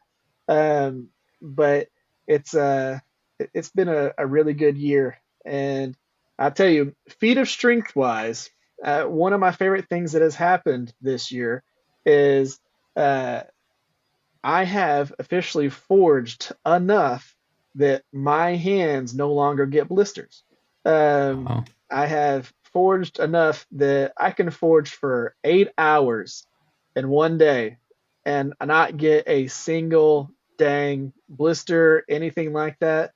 I've been able to kind of figure out what handle I like on my hammers and be able to modify any hammer that I might get from somebody to be that same style of handle or to be comfortable. And I've done it so much that now I should go out there, because whenever I first started forging, I would forge for long periods of time and I would get blisters underneath blisters that were already healing. And you're just like, oh, there's a blister coming off. Well, no, there's another blister underneath that blister. And I'm at a point now to where I can forge for as long as I want, and my body feels good. And I do swing a 5-pound hammer. My main rounding hammer is 5 pounds, and I can swing it for. I mean, I've done live streams for 3 hours forging, and by the time it's all said and done, I feel just fine and good to go. And that's actually a pretty big thing, because whenever you get to a point to where you're not getting all the fatigue and your body gets used to the process and what you're doing, it's like, man, you could feel comfortable. I could go out there right now and forge whatever the heck I want to forge. And you feel like you've got to a point to where you're just comfortable. I love that. That's a feat of strength. It is a feat of strength. But I will say also, your tenacity to be successful and never lose your the flame in your heart for what you love to do has been a wonderful feat of strength that we've all watched you do. And I know that it hasn't come with ups and downs that you haven't shared with people, but there's not been a one of us on this show that hasn't prayed for your success. And we're enjoying watching you move forward, and wherever that takes you, whether it's full-time knife maker, part-time back into the workforce, or, wildly successful in what you do. Your spirit is wonderful to witness, and you're a good witness for other people. So thank you for that. I am one of those people that I think of almost everything as a blessing, and I really don't ever say that I'm lucky for something. I was a lot of little blessings happen in your life. You have those moments where the world feels like it's absolutely sucking, but you have those little bitty blessings that happen that make things okay. And I've had a lot of those. You're sitting there going, you know what? You got this bill due, or you got something that you got to take care of, and you're going, how in the world am I going to pay for it? And then somebody buys a knife. Mm-hmm. Or how am I going to pay for it? And for some reason, you overpaid on a medical bill 3 months before that, and they send you that check for the overpaying at that one moment, and you're like, this is almost exactly what I needed to be able to take care of this to be good. And you got to be able to see those small blessings and wrap your head around it. Like, a lot of things, as long as you, and I'm not trying to get like super faith into this, but it's okay. Do it. You gotta have faith, and you gotta be able to, pray about it, talk about it, have those conversations, and just know that, sometimes crappy stuff happens, but you get a lot of learning experiences from that. Whenever you fail at something, as long as you take that as a learning experience and you move forward, it's not a failure. It was a learning experience. And I take that with everything that I do, whether it be in blacksmithing, bladesmithing, knife making, just regular life, my job, careers, all those things, and just push forward. So talking about feats of strength, Eric, what you reminded me of is kind of where I was going to go with that. So I don't know anything that I didn't learn from somebody else. Okay. So don't take this wrong, but I learned some really cool stuff this year. And I was able to try and do some things that before this year I had never even thought of. So I credit Owen Wood, for example, for teaching about multi-piece Damascus, right? So I used a technique that I learned from him on my Battleship Texas pictorial knife. Beautiful knife. Thank you. Very nice. And again, not a feat of strength. I mean, I made it in my garage, and yet I learned something, and it sold, and it was a good a good thing from this year. But I don't want to focus on that knife so much as what I learned, right? So today, this very afternoon, I spent the afternoon outside welding Damascus and getting ready for a couple of knives for Blade Texas and Atlanta, just depending on what I can finish when. But I was using some of those techniques that I learned this year and stuck it. I mean, it worked. Nice. So it's not a feat of strength. I don't have a knife yet. All I have is a blade. I don't even have a blade. I just have bars of stuff.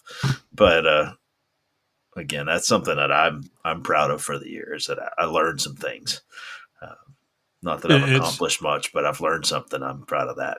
It's been, since I got to know you, mostly in June, and then from then on out, it's been amazing to sit and watch what you've been producing during that time that I've known you. And not that you didn't already have that skill set, but it's certainly been an inspiration to me. I do want to add one quick thing in here, though, and it's on a second note. Marc, if you were to build a trebuchet in your backyard and cut the rope and launch yourself, where would you launch yourself to? There would be a lot of places I would launch myself to. If you were looking for some great knife supplies, though, where would that be? But if I was going somewhere north of the American-U.S. border, then I would go to Maritime Knife Supply. Well, tonight would be a good night to get in touch with Lawrence over there and tell him to build a recovery net for you to land in, because we want people to go to maritimeknifesupply.ca. You can get there from maritimeknifesupply.com, and it'll redirect you to the .ca. That's Canada.ca website. To get great products and service in Canada and internationally. Check out Maritime for great deals and service. Just so you know, I'll be beating on some Maritime 1080 steel tomorrow morning.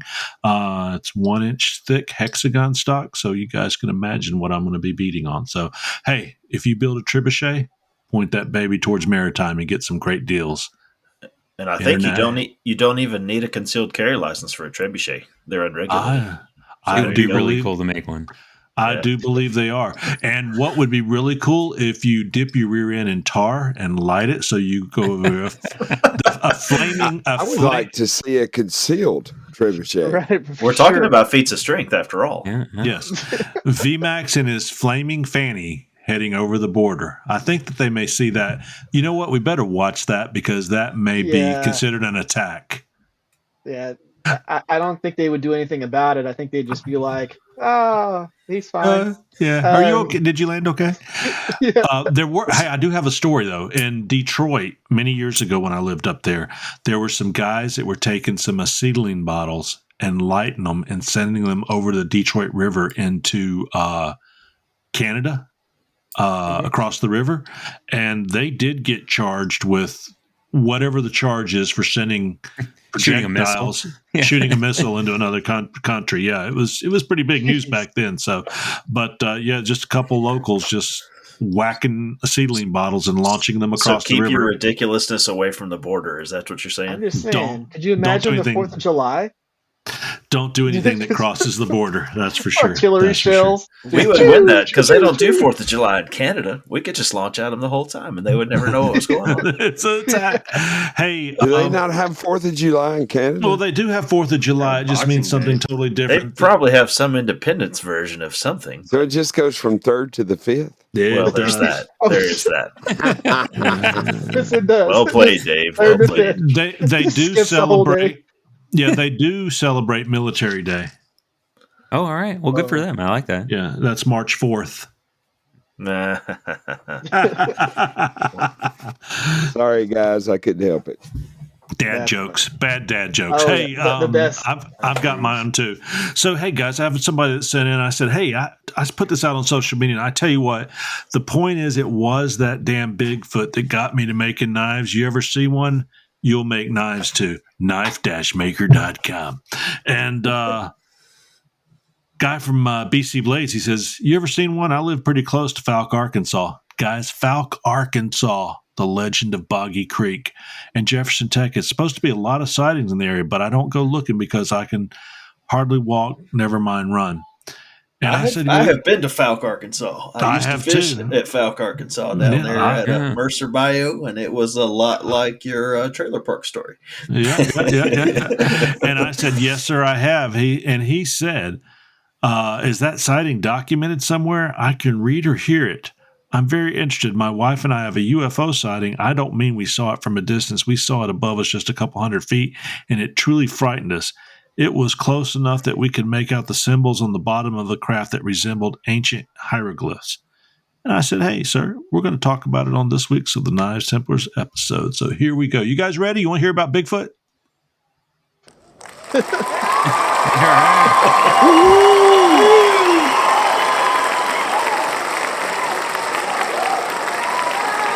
Well, okay, guys, calm down.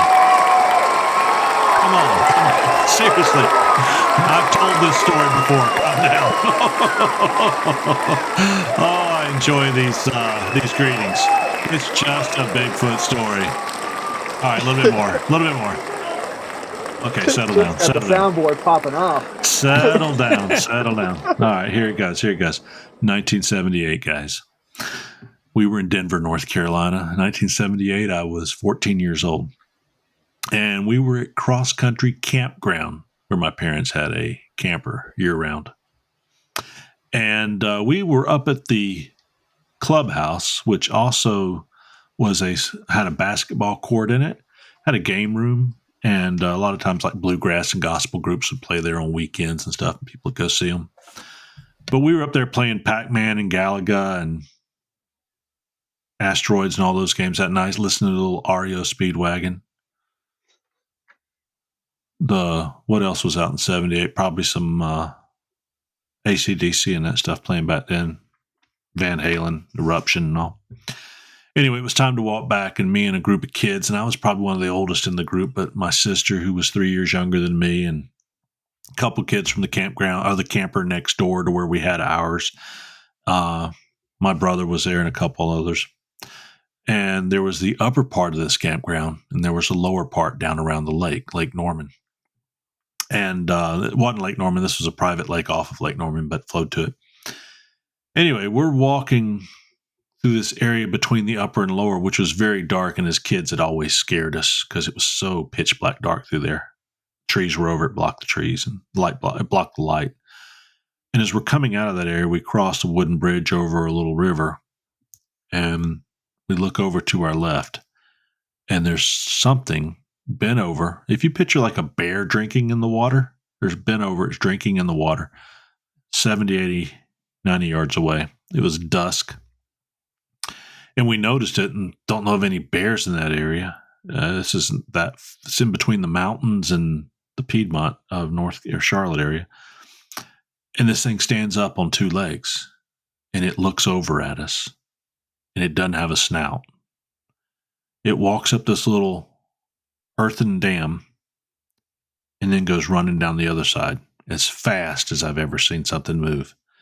And then on into the wooded area, and it disappeared very quickly, being dusk and the fact that, earthy colors or whatever.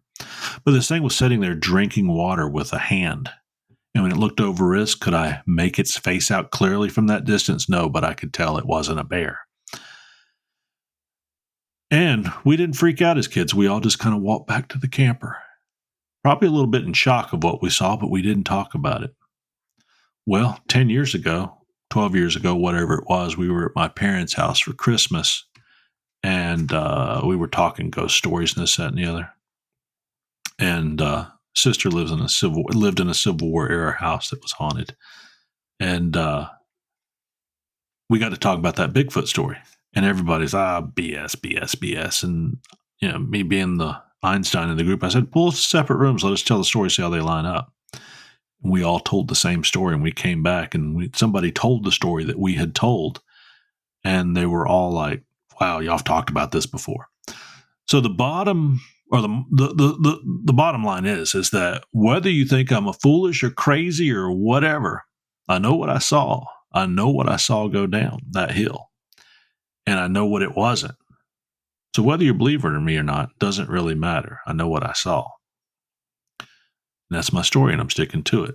Over the years, though, I've been in places and areas where I've heard and seen things, heard and felt things at night, that intuition we get that didn't seem quite right or lined up. But I know that foxes and cougars and other things make funky noises in the forest, and a squirrel can sound like something crazy running through. So I won't, if you didn't see it, it's hard to tell what it was. But I've had some interesting stuff, even in Bankhead, Josh, where, you and I live close to, one event down there one time. But I will tell you, in 1978, I saw something I can't explain. And I've always been an enthusiast. And certainly the legend of Boggy Creek and all those other things have always fascinated me. I'm not scared to go in the forest and this, that, and the other. But ultimately, Shegman means beardman, and Shegman Knives. And if you look at my logo, the Bigfoot actually has a little bit of a beard sticking out on it. So that's how I came up with the Bigfoot logo. And the Bigfoot experience came before that. So there you go. There you go, BC Blades. You've heard the whole story. If you want more details, DM me. I'll let you know. I've got some more details, but I'll leave it with that. So there's Bigfoot. There's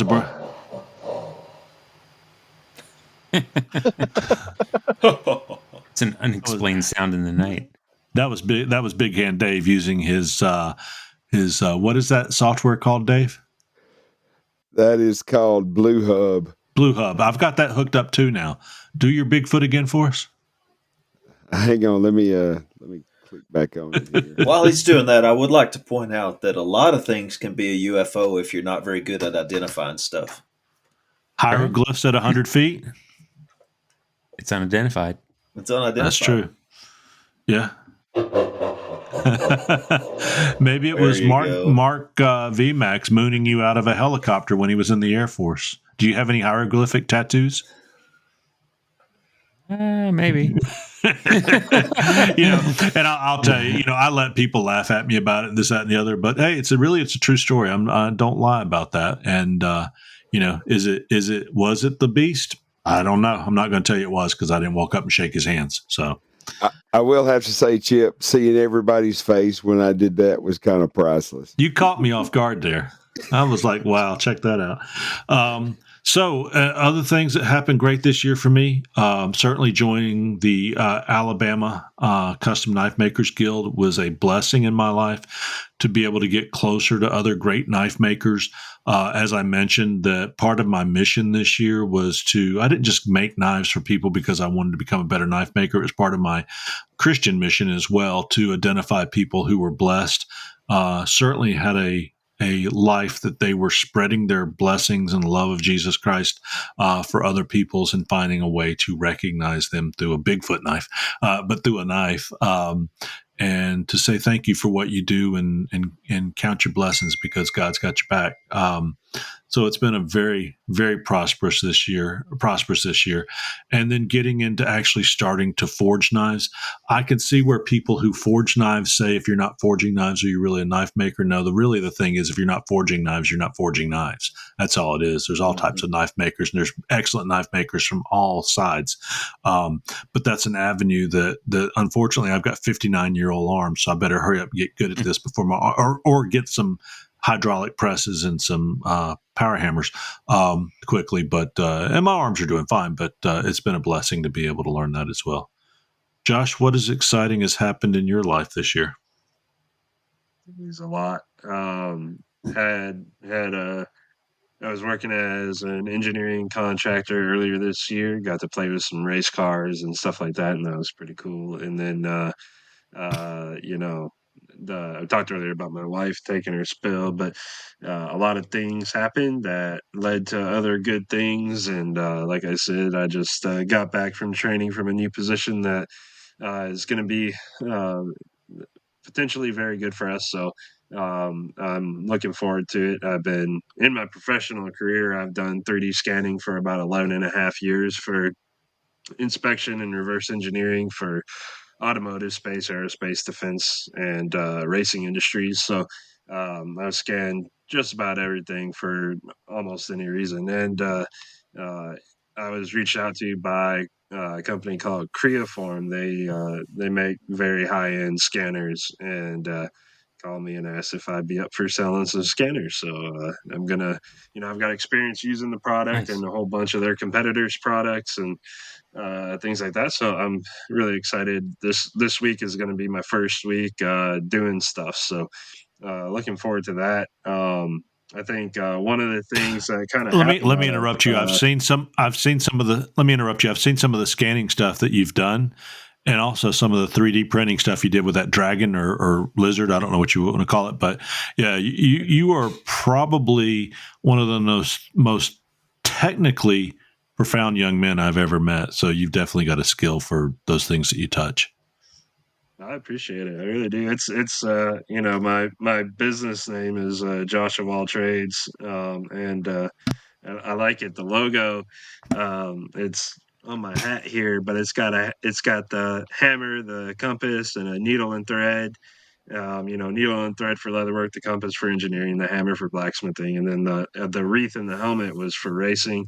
And so it's kind of nuanced on that, but I do a little bit of everything, and I get real passionate about stuff that I enjoy. And I've been blessed with the opportunity to explore a lot of those avenues, and actually try to make something out of all the different things that I do. But I've really enjoyed it, and looking forward to things. But one of the cool things too that happened this year was I had done some hearth steel before, and with varied success, which is essentially Oroshigane, and it's you remelt the steel in a carbon-rich environment like a charcoal furnace, and you impart carbon to it through that process, but you end up with this globby, nasty bloom that you have to forge out and then fold and forge and fold and forge and fold and all that stuff. Well, I'd never done the folding part, and I do outside of the Knife Maker Guild. I'm also the forge master at the local Alabama Forge Council, Coleman Forge. And we had a guy there that was like, hey, I really want to try to learn how to make Damascus. And we were using a coal forge, and I had never done a Damascus billet in a coal forge. And so we're like, oh, we'll just try it. I mean, worst case scenario, it burns up and we try again. And well, it went great to get the first 9 layers welded up. And he's like, I really want to re-stack it. And I'm like, these are just 1-day things, and to cut and clean and restack, that takes time. So I told him, I said, well, you want to try to fold it?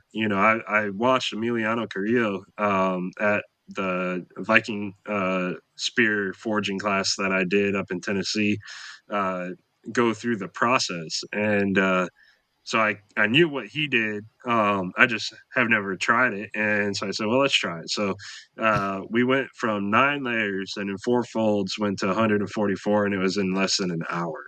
And that was huge. I mean, if you've made Damascus before, I mean, from finishing your initial stack up, just waiting for that to cool enough to where you can cut it and clean it. The grinding alone of just cleaning the forge scale off takes more than an hour sometimes, depending on how many pieces you have. And to be able to go from 4 to 100 or 9 to 144 in that quick a time, not even rushing either, just kind of okay, well, let's try it and see how it goes. It worked out super great. So I'm really looking forward to, in fact, to exploring that more. And my demo in January is actually going to be on that folding technique for the Alabama Forge Council Custom Knife Maker Group. Yeah, if you want to see how I do it, come to that, check it out. It'll be awesome. Shameless plug. And so that's really cool. I'm really excited to play with that because you can do a lot of really unique and interesting things through that process. And in fact, my Battleship Texas for the Texas Artisans is going to be Oroshigane that I do with the steel from that, and I'm going to attempt to do the folding process on that. If not, I've got enough set aside where I could do a sand mine, but as a backup. But I'm going to be getting going on that here in the next little bit because I'm running out of time. But I didn't want to do her steel process in the middle of Alabama summer because that's kind of a very hot situation. Mm-hmm. Well, I can tell you that we are all very blessed to have you on this show. So you kind of round out the talent pool to have people that are have strengths in different areas. So welcome. Glad you're here. Glad to be here. Dave, you have anything to be thankful for this year? I know you do. Oh yeah, I'm thankful for another year of competing in blade sports. Had a good year. Looking forward to the second half of this competition year, which will culminate at Blade Show with the World Championships. Hope to be number one. So just doing what I can do to kind of prepare for that and work out for that and just practice cutting stuff. It's just it's like anything else. It's if you grind, you practice grinding, you get better. You forge, you practice forging, you get better. You cut, you practice cutting, you get better. There's a lot of form, and strength. Like Eric, you were saying, you're able to forge all day. Strength is amazing, but strength without form is you just don't get anywhere. Yep. So, if I can tell anything to knife makers, learning that form, getting that form down, whether it be grinding, forging, cutting, sharpening, getting that form down is, in my opinion, is the key thing to do. I've learned a lot this year being, a member of the Alabama Knife Makers Guild. I haven't been able to make the past couple of meetings just with conflicts, but I'm just grateful to be a part of that and to be a part of this, the Knives Templar. I don't make a ton of knives. I don't take custom orders. It's more of a hobby for me. It's more of a get out in the shop and get away. So I cut a lot of stuff and practice cutting, but knives, that's more of a just kind of a zone out and get away from the world. But I'm just grateful that this one hobby, this one business, this group, this family that we call knife making can be anywhere from hobby to beginner to experienced person. I mean, and everywhere in between. And I mean, we've got all that represented here. And I mean, you can learn. It's the best overall group of people I believe I've ever met. If I want to learn something, there's anybody here or anybody pretty much across the board I can ask. And, they'll say, hey, not just show me or not just tell me. They're like, hey, come to the shop, fly out here, make a trip, something, so that's what I'm thankful for. Yeah. And I'll tell you, now, is there an international or a national ranking as far as blade sports? There's a national competition that's in April. I think it will be in Nashville this year. And then the world competition will be in at Blade Sports in Atlanta. Gotcha. At Blade Show. Gotcha. In Atlanta. Gotcha. Well, we're going to keep up with that for sure. I will tell you, you're also a blessing. You not only do you have a cool monster voice, but creatively, you're a genius. Anybody else? Come on, anybody else got anything? We want to just kind of lean into what Dainty Digits Dave said about form. It is very important, especially with swinging a hammer. I'm no Erick Rivers swinging a 5-pound monster, but I swing a 2.5-pound monster like a little girl. But even with light hammers, if it works, it works. Right. Yeah. I mean, like even with light hammers, it really doesn't matter. I mean, be familiar with what you're using, because I actually was using a hammer I wasn't very familiar with, and I blew out my elbow for about 3 months.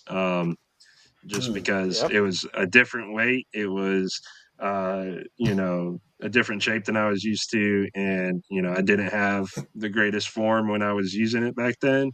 And, I mean, I couldn't even shake people's hands. And it wasn't until I went and saw a chiropractor, he took a look at my elbow and he's like, yeah, man, like both the bones in your forearm are out of position.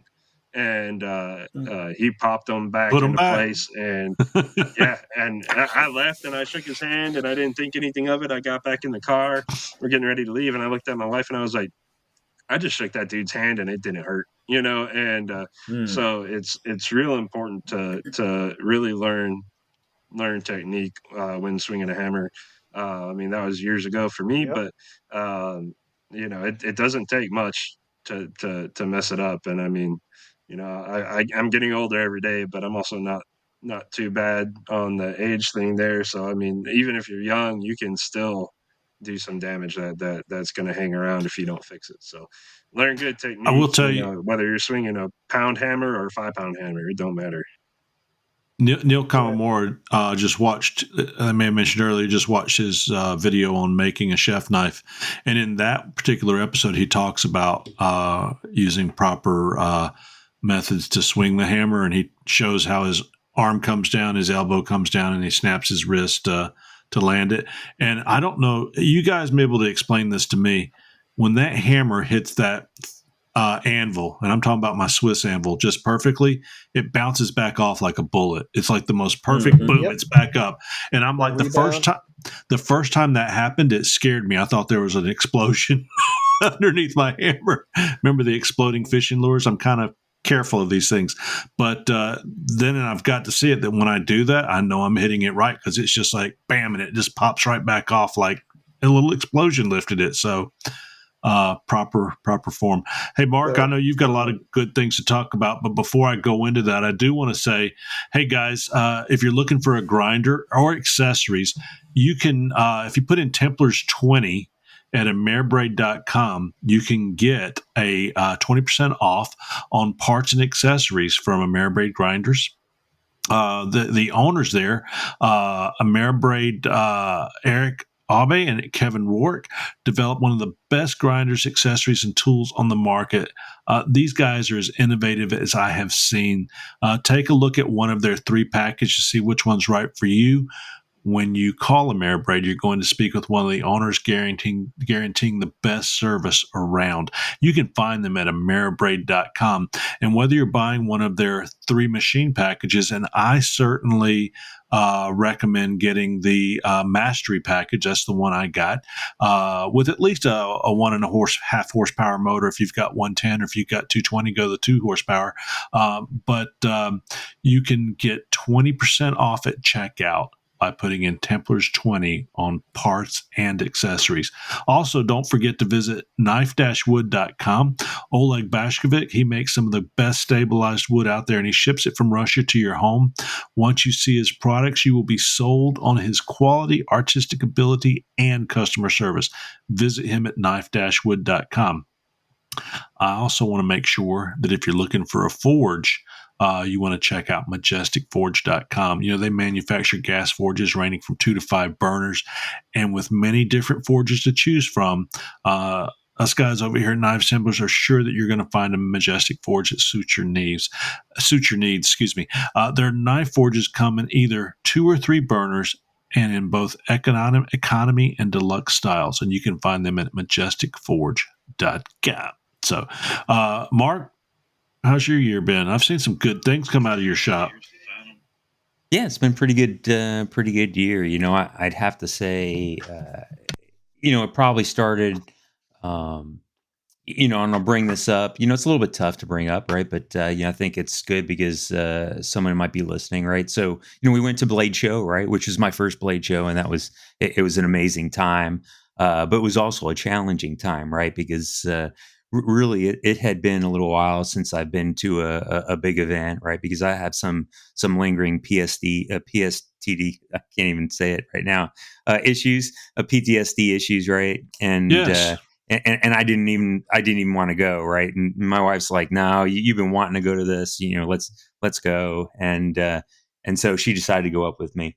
And may I interrupt you? I'm so glad you did, because we wouldn't have been able to experience the blueberry moonshine together. That's a true statement. I'm not going to forget that.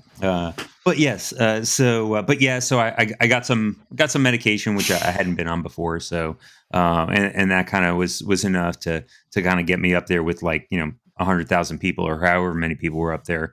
And I had a great time, right? And then, but the cool thing about it is that I got to meet a lot of great folks. A lot of them were on the podcast, right? So having that second meet, I know a lot of quotes I hear around around different countries, and one of them that stuck with me from Afghanistan was a quote that they would say, or it's like an Afghan proverb that said, "The first time we meet, we're friends. The second time we meet, we're brothers." Right. And so, it really was meaningful in their culture. And I think that holds true. Right. And, I bring that up because, I think it started coming full circle. Right. And so got the opportunity this past weekend to go and go to that Battle of the Battleship tournament. Right.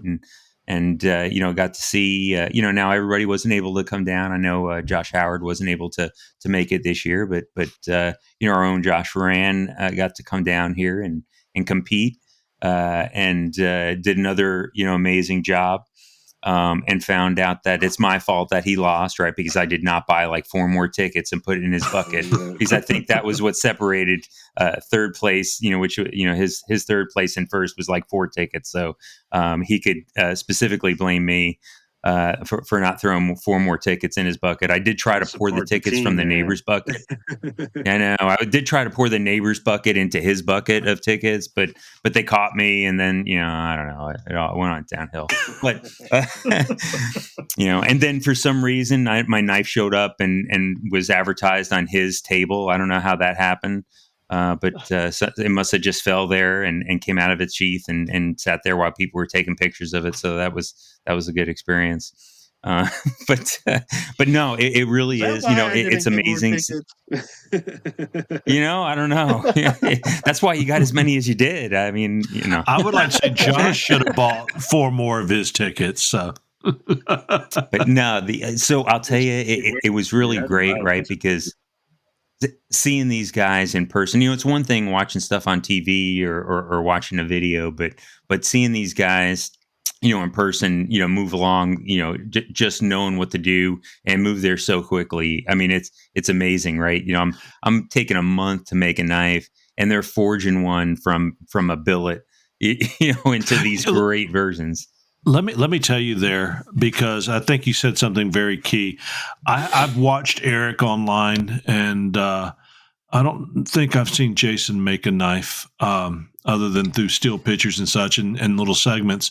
But I've had the opportunity to sit and watch Josh make a integral bolster from beginning to end. I got the opportunity to sit and watch him make Damascus with a group. And it's amazing to sit and watch these guys and their efficiency. Mm-hmm. And I can know that you experienced that times every person that was there, but I can just want to say I concur with what you're saying, that to be able to sit and watch that happen. But if you're taking a month to make a knife, I still take a week. When I was making Skinners, I was making, one knife every 3 days. Now that I'm trying to get better, I'm taking several days to make a knife, or a couple of weeks or 2 or 3 weeks sometimes to make a knife. So it's kind of what I was saying before. You can only gauge your growth based on where you are now and aspire to be what others are, but concur exactly with what you say.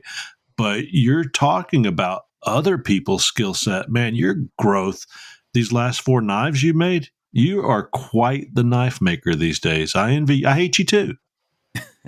Hate you equally. And I think that was something that recently came full circle too, right? Because you talked about Kyle in the beginning of the podcast there, right? When we were at Blade Show, that was one of the first things I did is I had his firework class that he gave at Blade Show, and really enjoyed that. I got his book, and then started doing some practice pieces when I got home, and really this is. This is the first time I actually put it on some completed knives, and so I was real happy with that. Finally gotten to get. Now I feel like I can just integrate that into my knife making process after I got a couple done. So. Well, be sure and say a nice long prayer over that beautiful knife you've made for your son, that's something that he's going to cherish forever. But you have graduated, sir. This past year, you have just become quite the knife maker. I'm actually looking forward to you getting your oven and all that set up, because I think that you're just going to go into warp speed very quickly. I appreciate it. Hey, I lost count. Did we get everybody on this one? I'm pretty sure. I think we did. Yeah, I think so. Yeah. Well, we got everyone. I do want to say one more thing, if I could.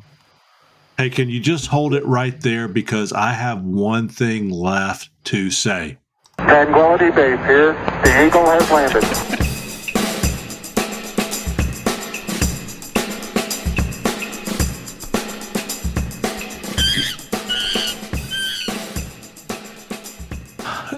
Jason likes to hear the monkey, and he was looking forward to the monkey. Josh, what were you going to say? The after show. Marc was talking about the blacksmith experience event that they put on, the grudge match. That event, it happens every year, and it's a fun event to go to. This year we made we made Sand My Billets out of the Texas battleship, as well as using the Alabama battleship deckwood in the handles. And so it was a little bit of both, and it was a really good event. And the whole point of that is raise money to help their Forging a Difference program through the blacksmithing experience, to just provide veterans an outlet for through knife making for all of the different things that they're going through. And they were able to, all of the knives are auctioned off to help provide funds for that. And it went super well. Everyone had a good time, and it was a great cause. So it was an honor to be a part of that, and I'm grateful that there are people out there that do that kind of stuff. So I just wanted to say that. If I hadn't have been out fighting in a gang rivalry in middle Alabama in the forest, I would have been there for sure. I got two other things I want to get out as we go on this after show. Guys, the Rivers Experience, our very own Erick Rivers runs the Rivers Experience, and he teaches everybody the finer arts of knife making on YouTube, as well as TRE Workshop on Facebook. You want to join in the fun with this community video instruction, you can find him on the Rivers Experience on Facebook. Hours and hours, there's weeks worth of instruction there. Erick taught me to make knives. Matter of fact, Erick, the first video I followed you on as far as making a knife was the wood and the bone handle. Yeah, where you sandwiched the bone in between the two pieces of wood. You had some rainbow colored ply or something. I forget what they call that wood, but that's what you did. And diamond wood. Yep, that's before I was comfortable enough approaching your celebrity. And of course, the Rivers Experience or the TRE Workshop on Facebook. It's a great community, lots of great guys out there, and very friendly. It's a great place to learn to grow. We were talking a little earlier about pricing and learning to grow. That's a great place. I've grown there as well as many other people. And Erick is a full-time maker, so check him out at theriversexperience.com to see all the beautiful knives he has to offer. I am an owner of one of Erick's knives, and I'll tell you what's one of my most prized. Unfortunately, I didn't get a deer as everybody's posting their deer pictures this year, but it will come. It will come. Also, I don't want to leave out Brian Housework. At housemade.us, he's got 2x72 grinders, forgers, and you can buy build plans as well. Housemade Industrial, you want to check out the great Apollo Forge. Kyle Daly's just built one that's gorgeous, and that'll be one of my next forges when I up to there. As a matter of fact, I saw some innovation coming to the Apollo Forge with something new going on the front of it, so check that out. And also, he makes a beautiful 2x72 grinder called the Revolution, so check them out at housemade.us. More after show, guys. Mental health. A lot of people that are artistic, a lot of people that think like me. I've had. Not ashamed to say I've dealt with anxiety and depression issues, runs in my family over the years, and have learned how to deal with that through my faith and also medication. Tell somebody that's got a bad kidney or a bad heart that they don't need medication for that. Our mental health is just another medical ailment that has to be addressed. And, whether it's PTSD, whether it's schizophrenia, whether it's anxiety or depression, generalized or clinical or whatever it must be, these are things that are very important. And I do, like you were saying, I love to see how our community, not only from a Christian perspective, and I do express my faith. I know there's people that don't have those views, but also just from a humankind and loving perspective, how this community reaches out and helps those in needs, whether it's cancer foundations, good mental health, other ailments, needy children, this, that, and the other. It's a beautiful, beautiful group of people we hang out with in knife and making and bladesmithing and so on. Sorry, I just wanted to add that in there because you said a wonderful thing, Josh. No, I agree with that. And being able to create things, they always say that the saddest people are typically comedians, or the people who have you know what I mean. But it is really cool that we have such an awesome community. And I'll tell you, you could be a member of all kinds of different forums on Facebook and different things like that. But when it comes to the knife community, you'll almost never see somebody who's just there to dog on somebody. And if they are, those people get removed from the community real fast. Shut them down quick. Shut them down quick. Shut them down quick. Having trouble talking getting to constructive somebody. criticism. For sure.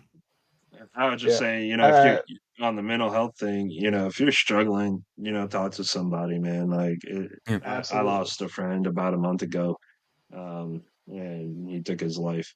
And it's, nobody saw it coming, from his kids to his wife to his brother to his friends. And, this hits hard, right? And you may be in a position where you don't see a way. And you may think that people don't care, but the thing is, people do. Like, it's just, everybody has lives, and it's we all get caught up in the life we're living. And if you're having issues, if you don't think stuff is going well, or like you don't see a way out or whatever, I mean, like, just talk to somebody. And like, because the thing is, when you're gone, you leave such a big hole in everybody's heart that care about you. And you may think nobody cares, but people do. I mean, like, it's just one of those things that, like, it's so hard on the people that you leave behind. Like, just talk to somebody, man. People care. Don't put yourself in that situation. And find somebody. You've got friends, you've got family. Like, just talk to somebody. That's all you gotta do. And I will tell you, I lost a coworker due to that a few years ago, Josh. And if there's anybody that's out there suffering, like you just said tonight, speak to somebody. Heck, DM us on the show. We may not be able to solve it, but I know how to point you towards the right direction. But being someone that at some point in time that was not able to see the dark at the end of the light at the end of the tunnel, or to see the fog of depression or anxiety or this, that, and the other, trust me, there's always another side. You just got to get there. And sometimes that walk is long, but you will find a way. So find a good counselor, Christian counselor, talk to your doctor, be open about it. Doctors deal with this every day, and they'll point you in the right direction. If not, DM us on the show here. I'll be happy to point you in the direction of some people I know in my life. Guys, I want you to know questions, comment, product reviews, show and guest ideas, subscribe, and email us at thenivestemplars@yahoo.com. You can also DM us on Facebook at the Knives Templars Podcast Group. Visit us at knivestemplars.com to stay up to date and see what we have to say when we're in between those episodes, especially to our buddy that wants us to do an episode every week. Man, we'll get there. We will get there. This episode is sponsored by the Great Rivers Experience, Redeem Steel, knife-wood.com, Ameribraid, and their Templars 20 at checkout for parts and accessories, Majestic Forge, Byford's Guns, out of Hartselle, Alabama, Pop's Knife Supplies, Maritime Knife Supply. We are launching trebuchet flights there daily out of Marc's house. Just look him up. Housemade and the wonderful products they offer. Phoenix Abrasives and your Templars 10 at checkout for 10% off your order.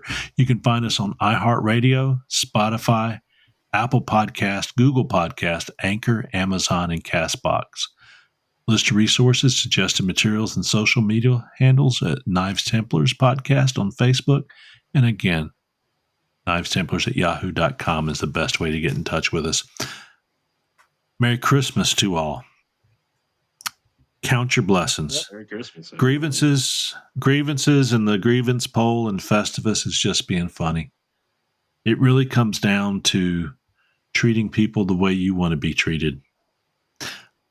We were commanded by the Father and the Son to love as I have loved and feed my sheep. If you don't subscribe to that, just love people and just spread the good word with them. But I will tell you that God's always there waiting. And as we celebrate Merry Christmas, if you're offended by the word or the phrase Merry Christmas, then all I have to say is Merry Christmas. Say goodnight, guys. Good night, guys. Good night. Merry Christmas. Merry Good night, guys. Merry Christmas. Brought to you by Porkhouse Productions. Oinky, oinky, oinky. Oinky,